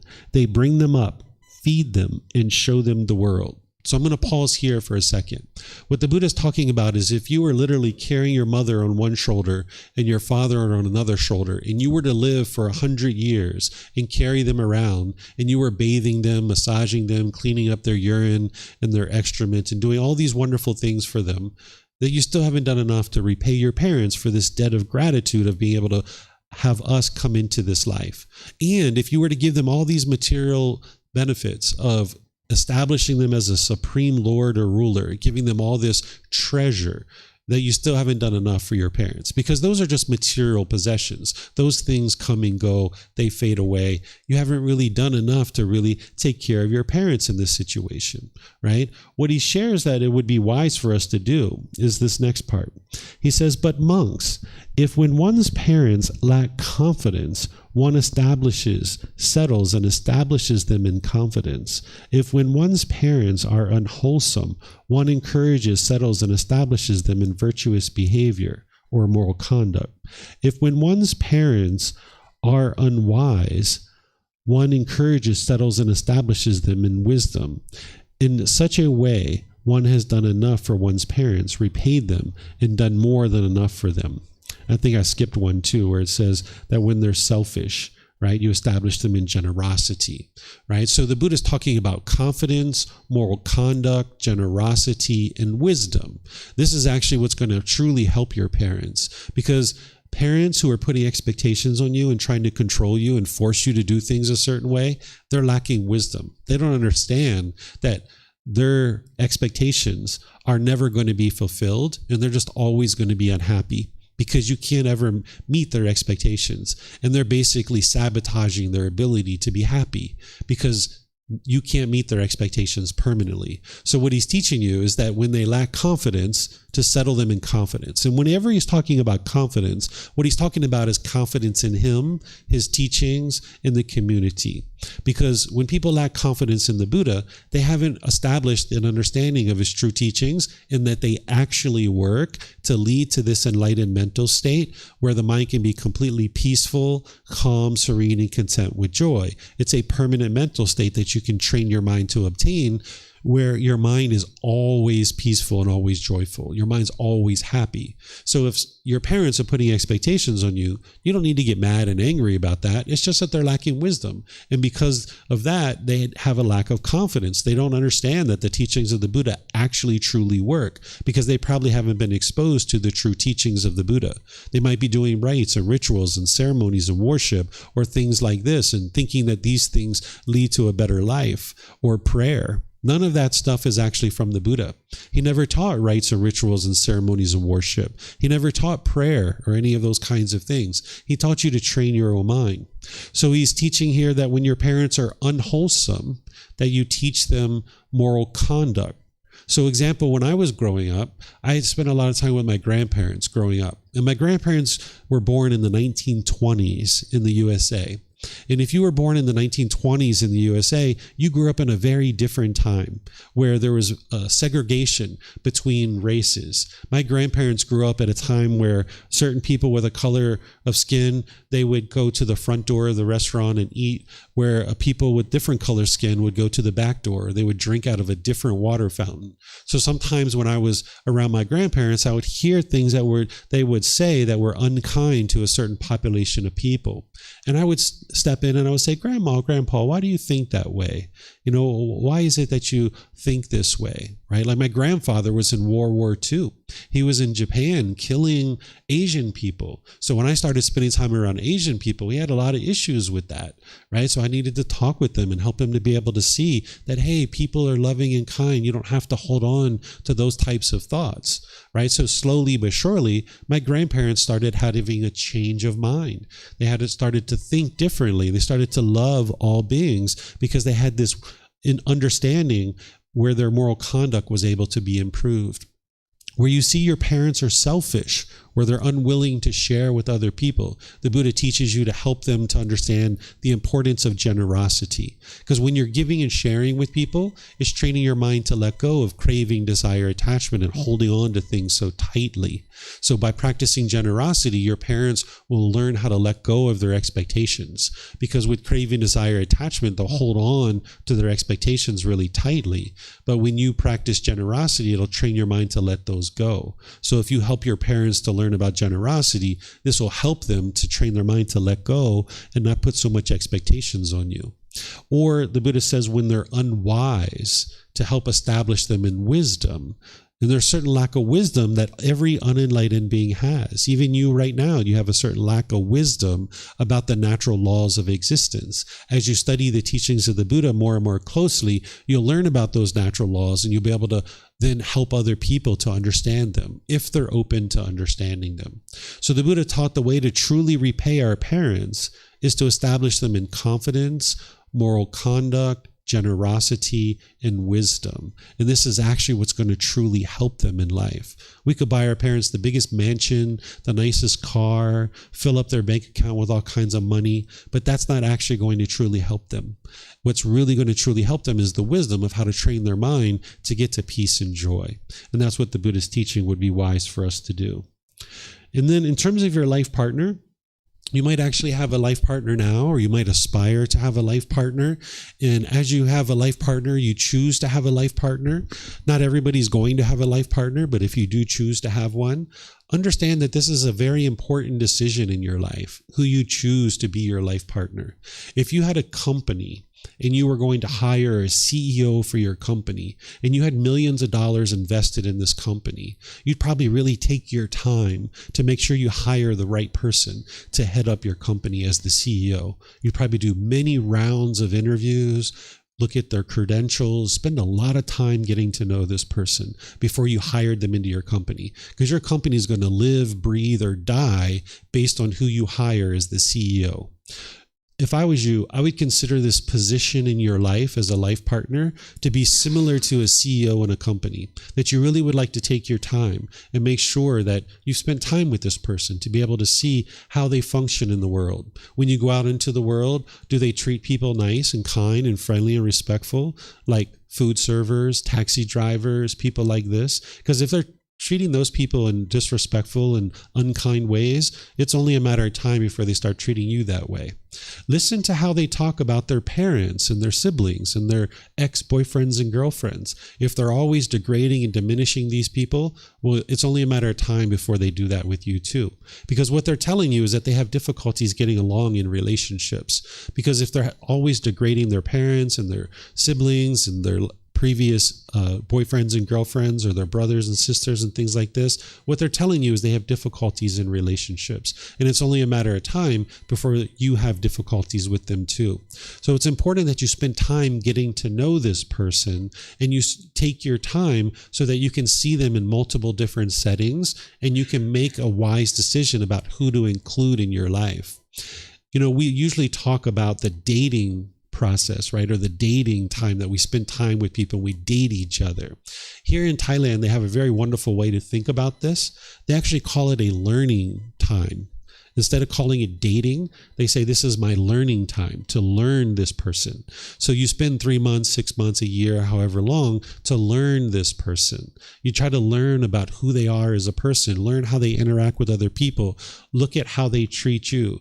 This will be really helpful. If you just focus on the pleasurable things like the great, wonderful conversations or the sex and the things that they're buying you and the places that they're taking you, if you're not looking at their mind, over time, you're going to be spending time with this person's mind, right? When you first meet, maybe they're beautiful, maybe they're handsome, maybe they've got all kinds of money or things like this. But over time, all those things are going to change. They're not going to be so beautiful and handsome in their physical appearance over time, perhaps. They're not going to necessarily have money their entire life. They're not going to have those kinds of things. They're not going to be able to afford maybe to take you to all those different places that they're taking you to up front. So what you would like to look at is the person's mind. The thing that made me really interested in my wife, who I'm with, is when we first were starting to get to know each other, there was a situation where she could have easily lied to me. And a lot of people probably would have told her that it would have been easier for her to lie to me, and it would have been to her advantage to do so. So with all the situation that was occurring, if she would have lied, it probably would have been to her benefit at that particular moment. But she didn't lie. She chose not to lie. She chose to tell me the truth when telling me the truth was actually to her detriment, potentially, in that situation. So what I really liked about this woman is that she told the truth and she was truthful. And I've spent time with her now for 18 years that we've been together. And we'll be together for the rest of this life. But what I'm spending time with is her mind, right? Because obviously, when she was younger, she looked different. Now she's older, she looks different. But I'm still spending time with that beautiful mind of hers, where she's always honest, she's always trustworthy, she's always loyal, she's always faithful. For 18 years, I don't know that this woman has ever lied to me, ever, right? And that's what I was looking at when I first met this woman, is that her mind, that's who I'm going to be spending time with for the rest of our life, is the mind, right? So you'd like to really take your time to get to know people and see them in lots of different settings. So this is everything that I'm going to have to share with you guys on this topic, unless you guys have questions. I think you had a question, right? You were raising your hand. You had a question? Can you get a microphone right here? Yep. So if there's anyone here that has a question, if you guys could get a microphone, or anybody online, you can put that into Facebook, YouTube, or Zoom, or raise your hand in Zoom and ask any questions that you like. So all you need to do is press the gray button. It just takes a second or so to turn on. Is it working? Yes. Actually, I had a question about the parents' relationship. It's I kind of feel guilty not doing the things they wanted me to do. So how am I going to deal with that? The guilt that you're having there is that the expectations that they have of what they want you to do, you're adopting those as your own. And now you're feeling guilty because you're not meeting these expectations. So that's what I was teaching you. You got to get rid of those expectations. Those are your parents' expectations. That's what they want you to do, right? But that might not be what you're interested in.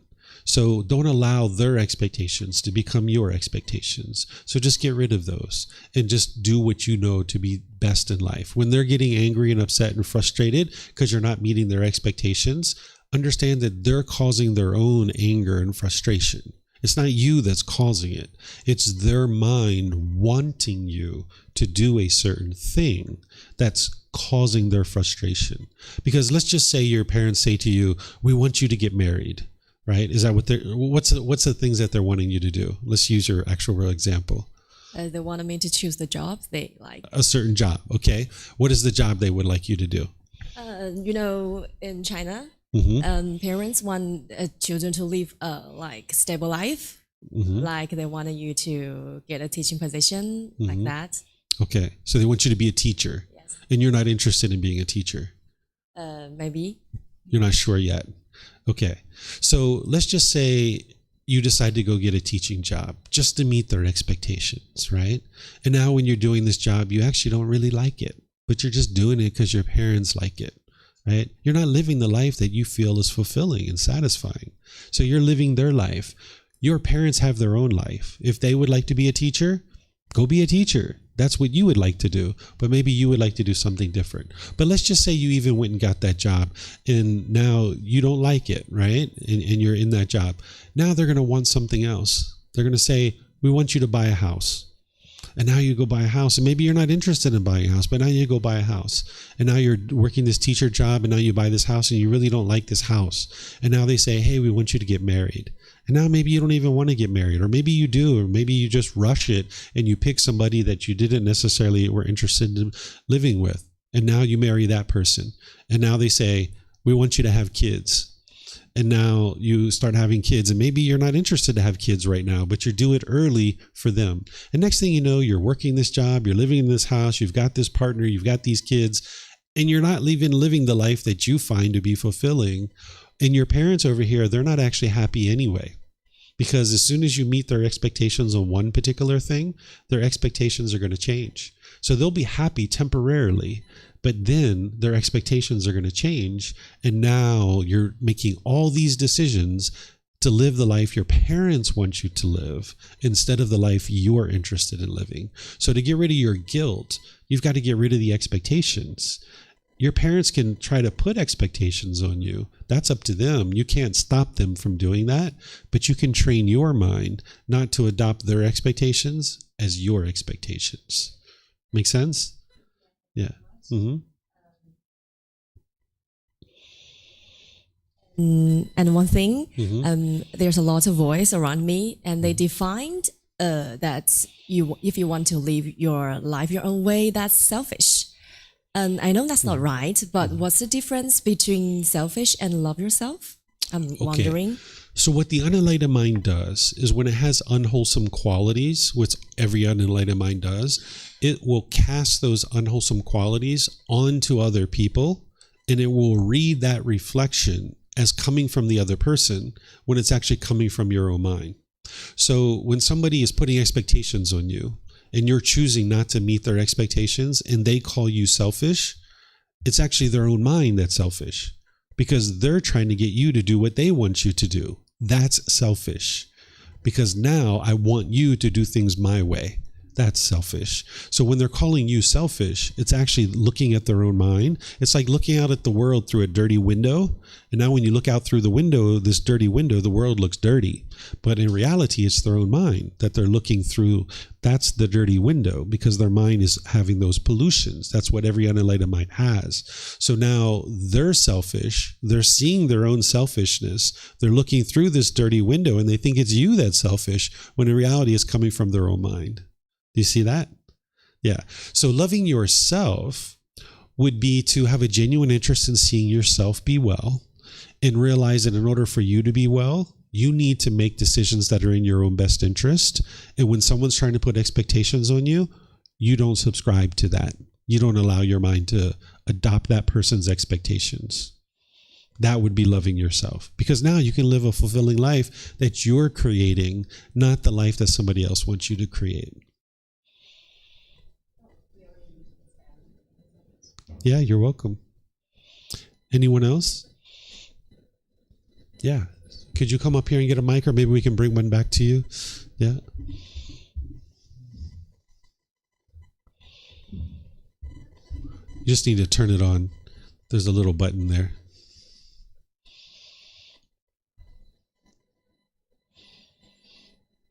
Thank you for your explanations about what the true love, and I'm from China too. And I'm wondering, if I love a person, are we going to have no expectations about the lover? Because you say people will change, and no one. It sounds like, yeah. Are you? If you have more, just turn on the batteries must be a little bit faulty. Yeah. So are we going to? Okay.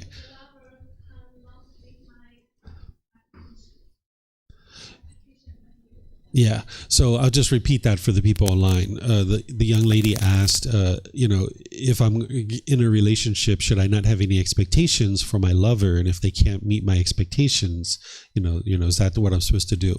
The answer is yes. That if you have expectations for your partner of what you expect of them, you'll be angry when they don't meet those expectations. You're going to be frustrated. And expectations are going to sabotage your ability to have a loving and lasting and sustaining relationship. I'll just give you a few examples, okay? Some examples. Let's just say my wife comes to me and says, David, I would like you to take out the trash. I'm going to sleep right now, because my wife goes to bed at like 7:30, 8 o'clock at night, really early. She's like, I'm going to bed right now.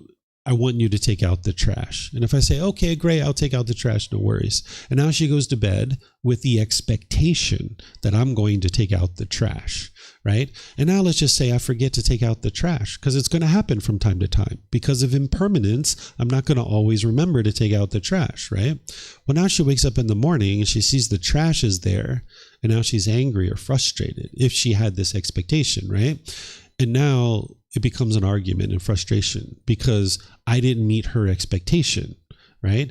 Now you've got difficulties and struggles in your relationship. Well, what all she needed to do is say, hey, can you take out the trash? If she was interested in me taking out the trash, then when she comes downstairs and she sees that the trash isn't taken out, okay, the trash wasn't taken out. So she can either choose to ask me again. She can choose to take it out herself, any number of different solutions, but getting angry doesn't solve anything. So whenever you form an expectation in your mind, it's only a matter of time before that expectation isn't met. Because of impermanence, every time you expect something, it's not going to happen that way. I'll give you an example on my side. When I live with somebody, I kind of do things in a way that, I let everybody know. Like if I'm going to hire somebody to come do some painting at the house, I will talk to my wife and I'll say, hey, wife, it looks like we need to have the house painted. I was thinking about hiring some people. They're going to start next week at 9 a.m. Is that good for you? She'll be like, yeah, sure, no problem. Right? And we work this out. Well, my wife doesn't function that way. My wife, she likes to just do things without talking about them. She just gets it done, right? So there are times when I've woken up at 8 a.m. in the morning and there's saws and drills and people working in our house is like, and I wake up in the morning and I go into my wife's room and I'm like, what's going on? She's like, oh, I'm remodeling that thing over there. And I'm like, oh, you didn't think about talking with me about that? She's like, no, it doesn't involve you. I'm hanging this yoga thing from the ceiling and you don't have anything to do with that. So I just need this yoga thing hung up from the ceiling. So I just went ahead and did it. And I was like, oh, okay. Right. Well, if I had an expectation that she would do things my way, that she would talk to me first, I would have been angry in that situation. I would have been frustrated. But because I didn't have any expectations of her, I just understand she does things differently than me. My way's not right and her way's not wrong. And, it's just a different way of doing things. So she looks at this situation differently. I would have talked to her and I would have said, hey, this is what I'm planning to do. There's going to be people here at 8 a.m. in the morning just to let you know, and I would have set it up that way. But she doesn't do it that way. So you need to get rid of any expectations. But then you also need to make wise decisions. Because if you have a partner who's going out and having sex with other people, this is going to cause difficulties in your life because now you guys aren't being loyal and faithful to each other. You can get sexually transmitted diseases. That other person that they're having sex with could get jealous and try to beat you up or murder you. You could lose material possessions. You can lose your reputation in the community. You can have all kinds of problems from these kinds of things. So it's not that you expect them to be faithful to you, but that's a decision that you're making as a couple that, hey, we're going to be loyal to each other. But then if they choose to be unloyal to you, that's where you need to then make a decision. Do I stay with this person or not? Because obviously continuing in a relationship where they're not being faithful isn't going to work out for you guys because it's going to promote difficulties and struggles in your day-to-day life. So it's a matter of making wise decisions without expecting it and longing, yearning for it and craving for these things to happen a certain way every single time. That way you can maintain your peace and you can maintain your joy. Mm-hmm. Any other questions? Yes.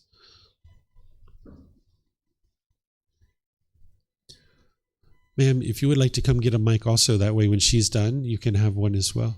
We have some more up here. Back to the... Batteries are running out. Back to the trash example. Mm-hmm. If I forget to take out the trash mm-hmm. and my mom loses it mm-hmm. many times, mm-hmm. what would be the wise way to deal with that? Just walk away. Her mind's not prepared to talk. It's not the proper time to talk. She's causing her own anger. There's nothing you can do to fix it. In fact, when my wife was training my mind, my wife and I, we don't argue anymore. It's been probably 5 or 6 years since we've had an argument, that our life is completely harmonious and we don't have any issues like this whatsoever. But at one time, when my wife was still training her mind, my son and I were in a situation where my wife was getting angry at something. At that particular time in our life, she was washing all the dishes, and we weren't washing dishes at that time. So when we would get a glass of water, we would just leave it on the kitchen table so that we didn't have to keep putting cups in the sink after every single glass of water, because otherwise she'd be washing 8 glasses of his 8 glasses, her 8 glasses. She'd be washing like 24 glasses a day. So we just left the cup on the table, and we would use it for 5 or 10 days before we put it into the sink. Well, one day she came down and she was like, "What are you guys doing? All these cups all over the table." She was so angry and frustrated. And me and my son just sat there quietly, just looking at each other. And then when she said her little piece, she went off upstairs to her room. And I looked at my son and I said, "You know what we need to do, don't you?" He's like, "Yep, I sure do." He's like, "Okay, let's do it." So we went and got every single cup we could find in the entire house, and we put them everywhere. We put them all over the tables, all over the floor. We put them on the end tables and everything. And my wife came back downstairs about an hour later, and she came down and she looked, and you could see her mind was like rewiring, right? It was like she looked and she looked and she looked and she looked, and she just stayed quiet and she walked away.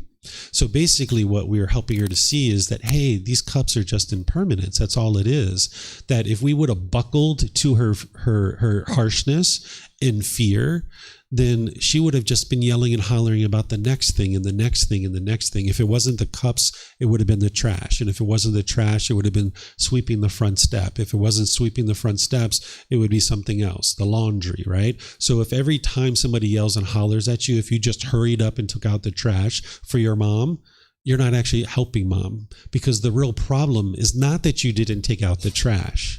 The problem that mom is experiencing is she's having a craving and an expectation that you will take it out. And she's longing, yearning with that permanence. So my wife was craving for us to do things her way. And we were needing to help her to be able to see, hey, we're not going to do things your way, and you're going to have to let go of that craving. So once she let go of that craving, now we can have cups anytime we want. She's not upset. She's completely peaceful. So one of the most loving and kind things you can do is help somebody to let go of their craving.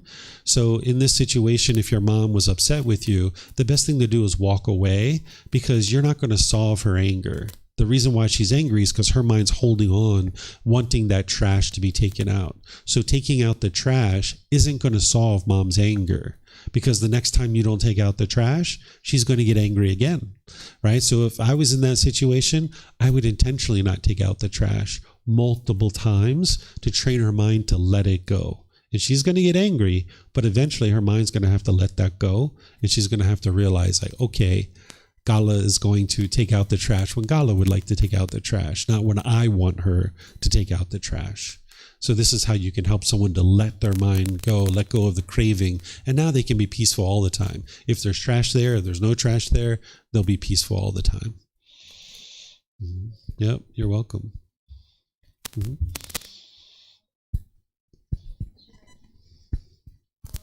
Hello. Yeah, I have quite some questions, but I had a question in respect to what you just explained about expectations. I find that sometimes expectations is just like a way to organize your life. Like, for example, if I need my boyfriend to pick me up at the airport and he comes late and I miss my next appointment, and then, you know, the life just, it's not just me just having to resolve like my feelings, but also maybe someone else's plan is getting also impacted.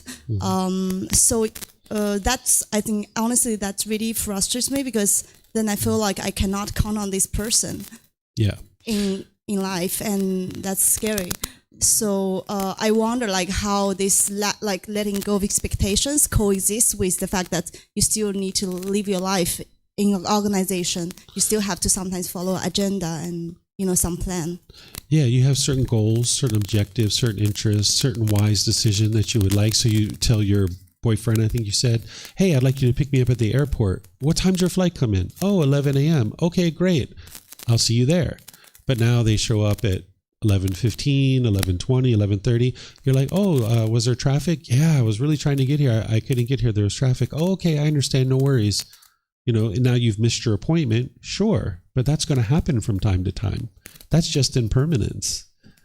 That you're going to not make every single appointment. It's normal, right? You can't be picked up at the airport on time every single time. That would be permanence. You live in an impermanent world. Everything around you is impermanent. This body is constantly changing. Your bank account is constantly changing. The weather is constantly changing. You're never going to get to a time where someone picks you up on time every single time. But your mind craves for things to be permanent when you actually live in an impermanent world. So you need to have certain goals, objectives, or interests, and then you work towards those, realizing that it may or may not happen that way. So like right now, I'm selling a motorbike. I used to have a motorbike and I'm selling it. And this guy came this weekend and he put a deposit on it. And he was supposed to come either Monday, Tuesday, or Wednesday today to pay the remaining amount and take the motorbike. So he has been talking to my wife and he's trying to negotiate the price, even though we already agreed on the price and everything. He's doing all this stuff. But finally, he said, okay, I'm going to come pick up the motorbike today.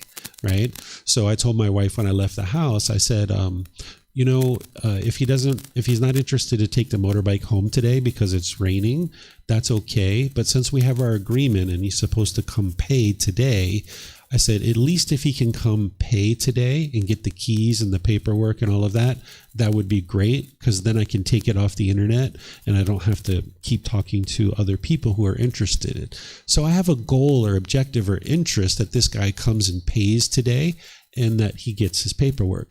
But it may or may not happen that way, right? He may have a different idea in his mind and he might do something differently. And I'm just be okay with that. Whatever happens, happens. But my goal would be for him to come pay today. But it may or may not happen that way. So if you don't have an expectation, you can be happy either way. If he comes today and pays, okay, great, that's fine. If he doesn't come today and pay, okay, that's fine too. Whatever happens, happens. But if you have a craving and an expectation, you can only be happy if it happens your way. So the same thing with being picked up at the airport.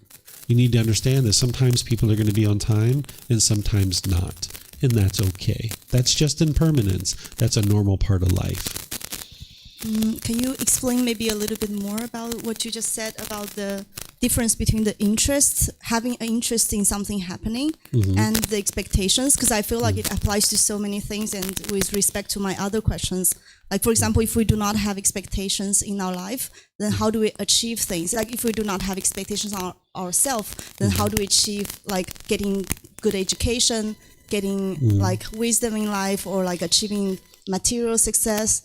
And same way, like if we do not have expectations on the people we love, then how do we have best interest for them to live best in their life? If we see someone making a mistake, how can we like help them, but also not expect them to do the right thing? Sure. Okay, so first let's talk about what an expectation is. An expectation is this longing and yearning, wanting things to be a certain way, and then you're forming your feelings based on whether that thing happens or not. If they do it my way, I'm happy, and if they don't do it my way, I'm angry and sad. This is an expectation, a longing, a yearning, wanting things to be a certain way. But there's the other side of that, completely all the way on the other side, where it's like, I don't care about anything, whatever happens, happens. That's completely on the other side, where you're dull and lethargic and lazy and not doing anything at all.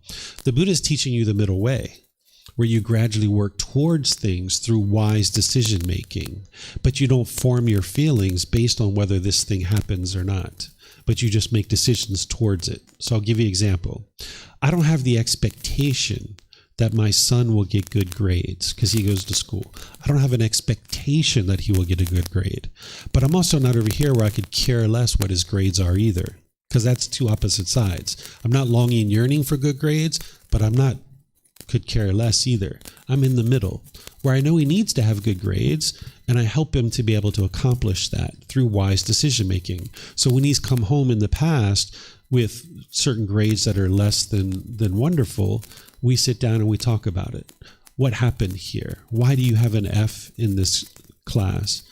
And then he shares with me his thoughts and ideas. Okay, well, what do you need to do to improve this? How can you make this better?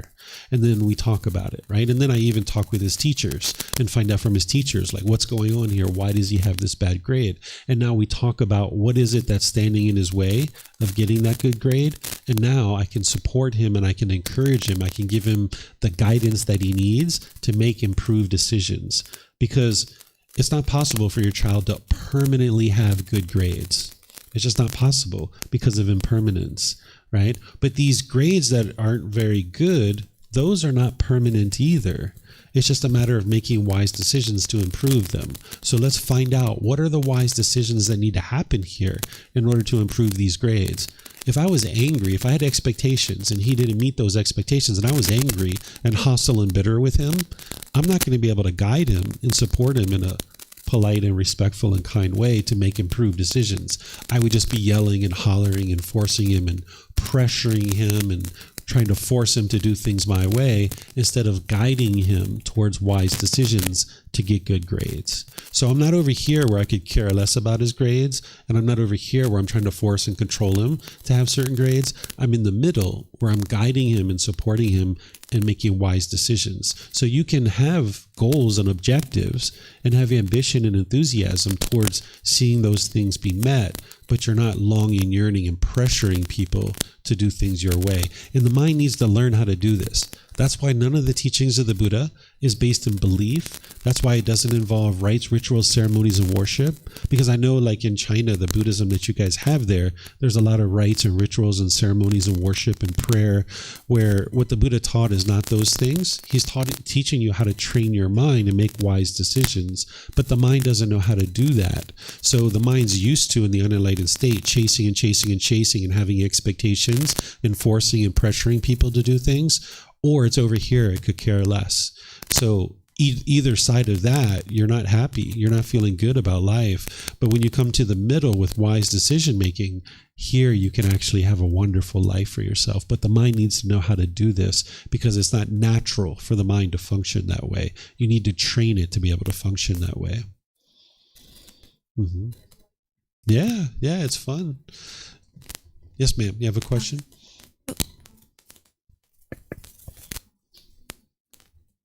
Yeah, I don't think it's on yet. There you go. Okay. Maybe there is the truth, but many people are hard to encounter it.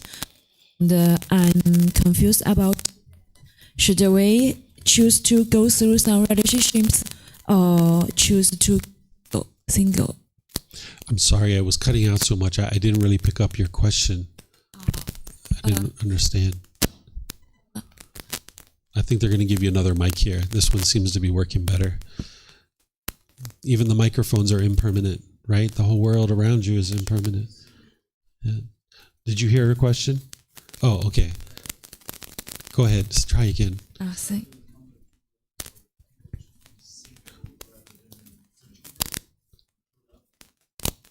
Is that what you said? Go ahead. I'll listen to you. I'm confused about that. Should we choose to go through some relationships, or we should to choose to keep single? Because the true love is very hard to encounter it.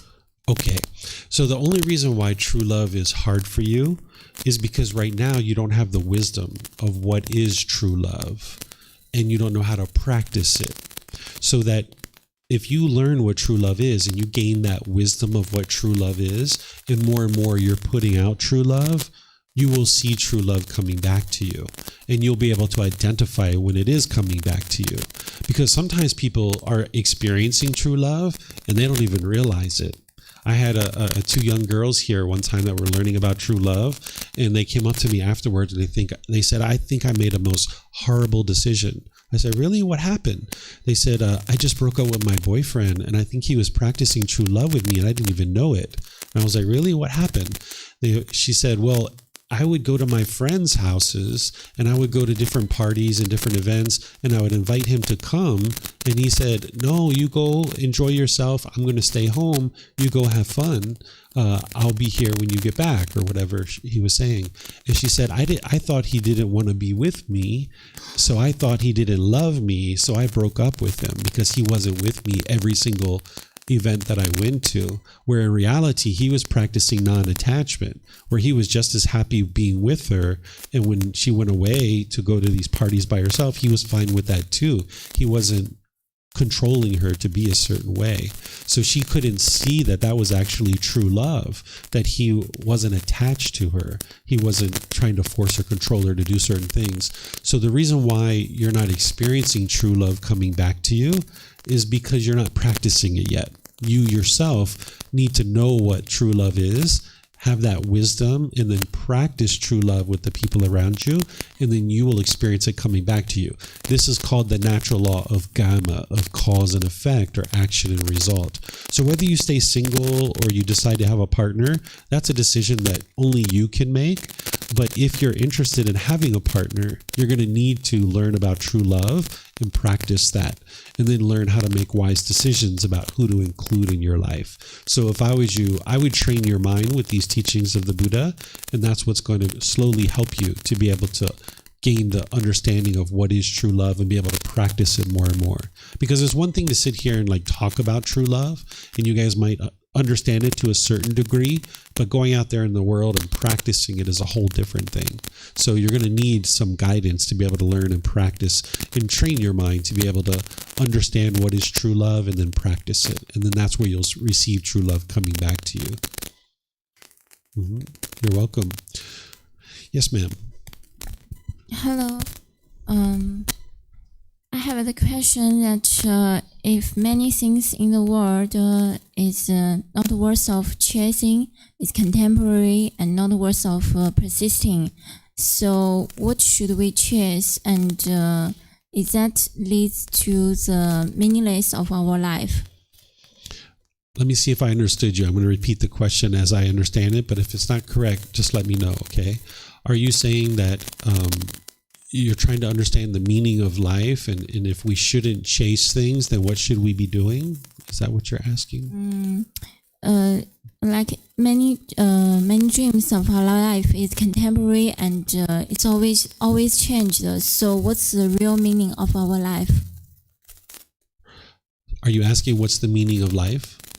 Okay. Yeah. So there is no meaning to this life. This is the mind's ego wanting to have a purpose for this life. Sometimes people are looking for this higher purpose, like what's my purpose here on earth, right? Well, if you would like a purpose, the purpose is to be able to get to enlightenment and train your mind so your life can be completely peaceful and joyful.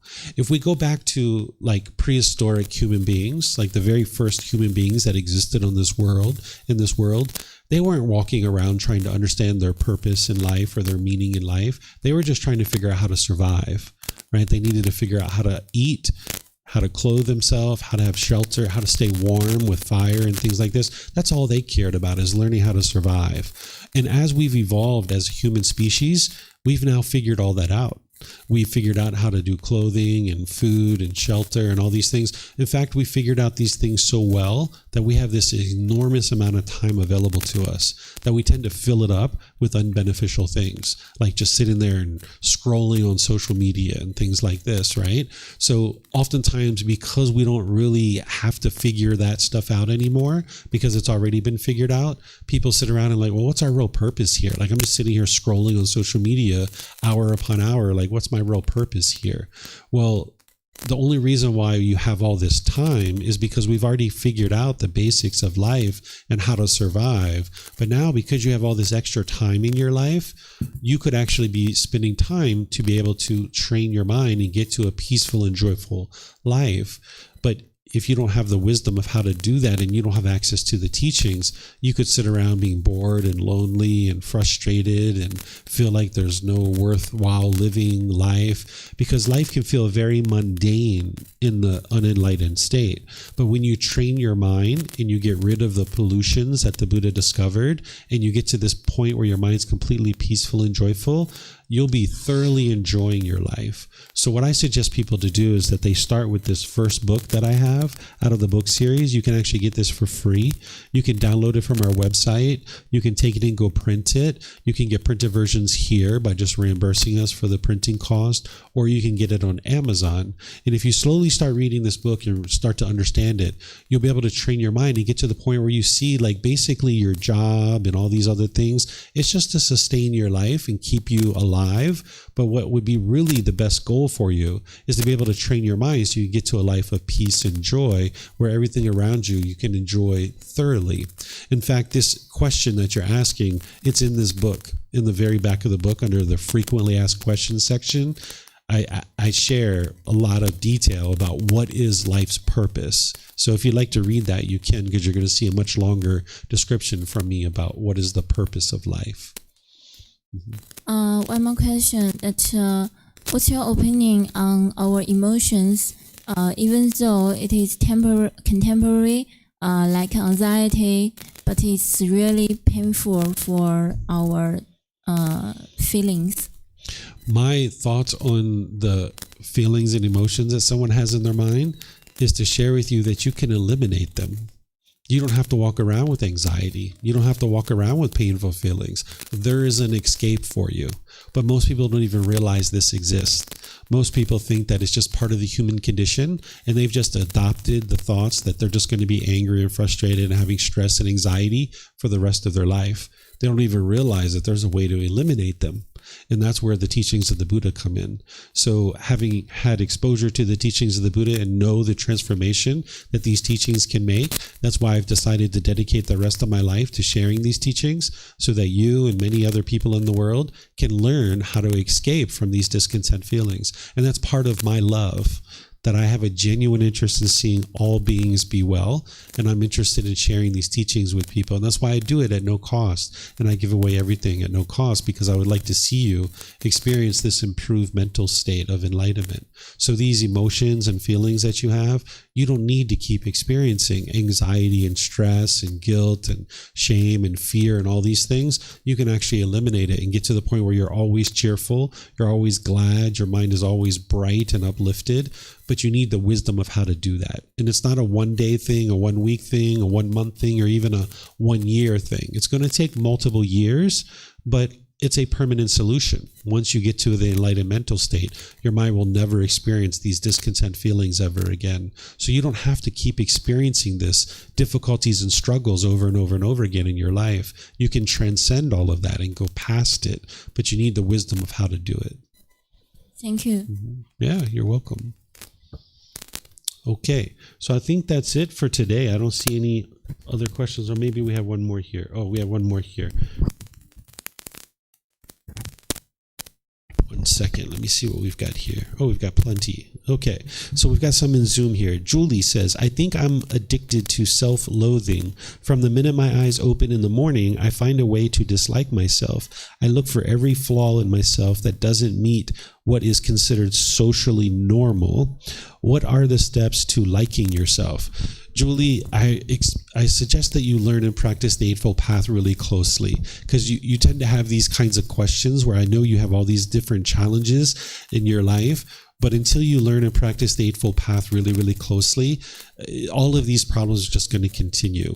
What you've got to do as a first step is learn the Eightfold Path deeply, put it into your mind and memorize it so that you can practice it. There's multiple factors there, the Eightfold Path, and those are helping to eradicate the pollutions out of your mind so that you can get to the point where you can have love and kindness for yourself. You're going to need a certain amount of loving kindness meditation to build that love for yourself, but you wouldn't be able to just do loving kindness meditation and that's it to solve this. There's multiple pieces to this path that the Buddha taught, and it's all consolidated in the Eightfold Path. So I suggest you learn and practice that really deeply.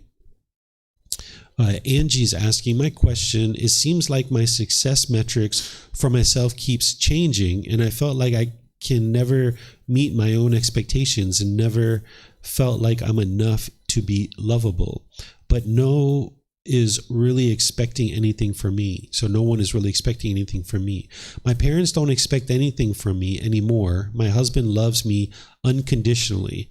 I have a loving toddler, but I constantly feel I have to do more to be a loving daughter, wife, and mother. What should I do? Angie, I also suggest the same thing, is that you learn the Eightfold Path to get started. Because I don't know that you've been studying with me at all. If you get onto our website, since you're online, if you go to buddhadailywisdom.com and then click on free books, download the first book. And if you start reading that and you start attending the regular classes that I teach each Sunday, that's going to gradually help you put together the practice that you need to be able to train your mind. Because there's just certain pollutions in your mind, which part of that is a lack of wisdom of the path to enlightenment. If you train your mind with these teachings, you'll be able to improve all of that. It just takes some time to gradually work towards this. So that would be the first step, is to be able to start working with the Eightfold Path. And Yusuf, you have some questions? Morning. Hey, good morning. Just to make sure, is it impolite to say sexual words or like sexual talk in front of these people who are hearing? If you're asking questions about sexual things and it's helping you on the path to enlightenment, it's okay. That's a normal topic that needs to be discussed if that's the help that you need. Okay. So like when I meet people and after a while we become friends or lovers, I don't have attachment for them. So let's talk just about the loving thing, like a girlfriend. I don't have any attachment for her. So because I don't have any attachment for her, I don't feel any lust for her. So I have been in like multiple relationships since I started practicing these teachings. And the couple last months, when I have no attachment to any of the girls I meet, I have no lust for them. So let's say that I had a girlfriend and eventually we are about to get married and I have no lust for her. How can we have sex? If you don't have sexual craving for them, then no need to have sex. Well, any girl I meet that I have no attachment for and they were plenty, I have no lust for them. So if I were to look for a girlfriend at the future and I know myself that I'm not going to be attached to her, then I will know for sure that I'm not going to have lust for her. Would that be right? Correct? Yeah, there's no harm in choosing not to have sex, right? Like my wife and I, at this point in our life, we don't have sex, but we have a wonderful relationship. Your relationship isn't built on sex, right? That's not the centerpiece of your relationship. You can have a relationship without having sex. I want to have sex, but it's just like out of my hand. Like any girl I meet and I have no attachment for her, it automatically no lust exists anymore. So how to solve the problem, let's say, for me? Yeah, that's not a problem. You're perceiving it as a problem to not have lust, but that is not a problem. That's maybe not what you're used to, and that's a change and that's different for you, but that's not a problem to not have lust for somebody. Is it now impossible for me to have lust for my girlfriend, let's say, or my wife? It sounds to me, because I know your background from having taught you for many months now, is that it seems to me that your sexual craving has gone down, which is somewhat normal for someone who's training on this path. But that doesn't mean it's always going to stay down. It could actually rise back up again. And I suspect that that's probably what's going to happen for you, because it's not completely gone. I don't suspect that you've completely eliminated it, because you would need to go multiple years, definitely 1 year, if not longer, before the sexual craving is completely out of your mind. It's probably just kind of dormant at this period of time. It's probably going to rise up again later. To make it clear, my lust is fine. I have a massive amount of lust. But what I meant is for the girls that I am with, where I have no attachment for them, I have no lust for them. So I can it's like expecting the future. If I will ever have a girlfriend, and then I have no attachment for her, I also have no lust for her. So how to fix that? That's not a problem, Yusuf, to not have lust for somebody. That's not a problem at all. Yeah, but I want to have lust for my girlfriend. Well, How to fix that? I'm not here to teach you how to have sexual craving. I'm here to teach you how to eliminate it so that you can get to peace and joy. So I wouldn't teach you how to have sexual craving. That's not something that I teach. So, like, do you know any, not student, anyone who practices these teachings and he is like maybe on the first stage, on the jhanas or something, does he still have lust for his wife or girlfriend? Or like all the practitioners will, when they let go of their attachments, they will automatically let go of the lust for their girlfriend. Nothing's automatic on this path, but as you're training your mind, you will notice your sexual craving diminishes. And this is normal. It's going to diminish anyway. Even if you weren't practicing these teachings, as you age, your sexual craving is going to go down. It's just that right now, your mind's still holding on to it and still wanting to have it. So now that when it's decreasing, your mind's uncomfortable with that. This is just impermanence that your mind is uncomfortable with. But it's not a problem to not have lust towards somebody. So did you have any experience with your wife, the same I shared, like when you eliminated your attachment for her? Did your lust gone too? Yeah, we don't have sex anymore. It's been many years since we've had sex. And our relationship is way better now than it ever was before. I'm not talking about like eliminating all your cravings about anything in the world. No, I'm just talking about attachment, because I have no attachment for girls. But that does not mean that I have no attachment for anything in the world. I'm sure you have attachment to girls, Yusuf, or otherwise you wouldn't have the desire to continue to have girlfriends. But I think we should talk about this at another time because we're a little bit late in our class and I need to keep going.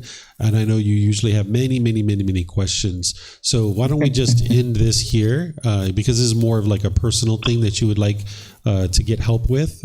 So if you'd like to schedule a personal guidance session, schedule one of those and then I can help you during that. Sure. Thank you. Have a wonderful day. Yeah, you too. Angie, the answer is yes, that the Eightfold Path is going to start this Sunday. This Sunday and then the following Sunday, I'm going to be teaching the Eightfold Path over 2 classes. So you're welcome to attend that if you'd like. Okay, I don't see any other questions anywhere. So what I'm going to do is just end class here by thanking all of you guys for your interest to learn. Thank you for everyone who's joining us online as well. And what I'm going to do is take a break here. It's now 10:15. So I'm going to take a break until 11:30. And then I'm going to pick up with this next topic that I have scheduled for the class, which is practicing the world of the unknowing, relationships with non-practitioners. So enjoy your break, and I'll see you back in about 15 minutes. Okay. It's 11, what was I saying? Oh, it's 11:20. Okay, was I saying 10? Oh, okay. So that's usually when we finish at 10:30. So yeah, it's 11:20. So why don't we just say 20 minutes from now? Let's just say 11:45. That'll be 25 minutes. So 11:45, I'll pick back up. Okay? Thank you, guys.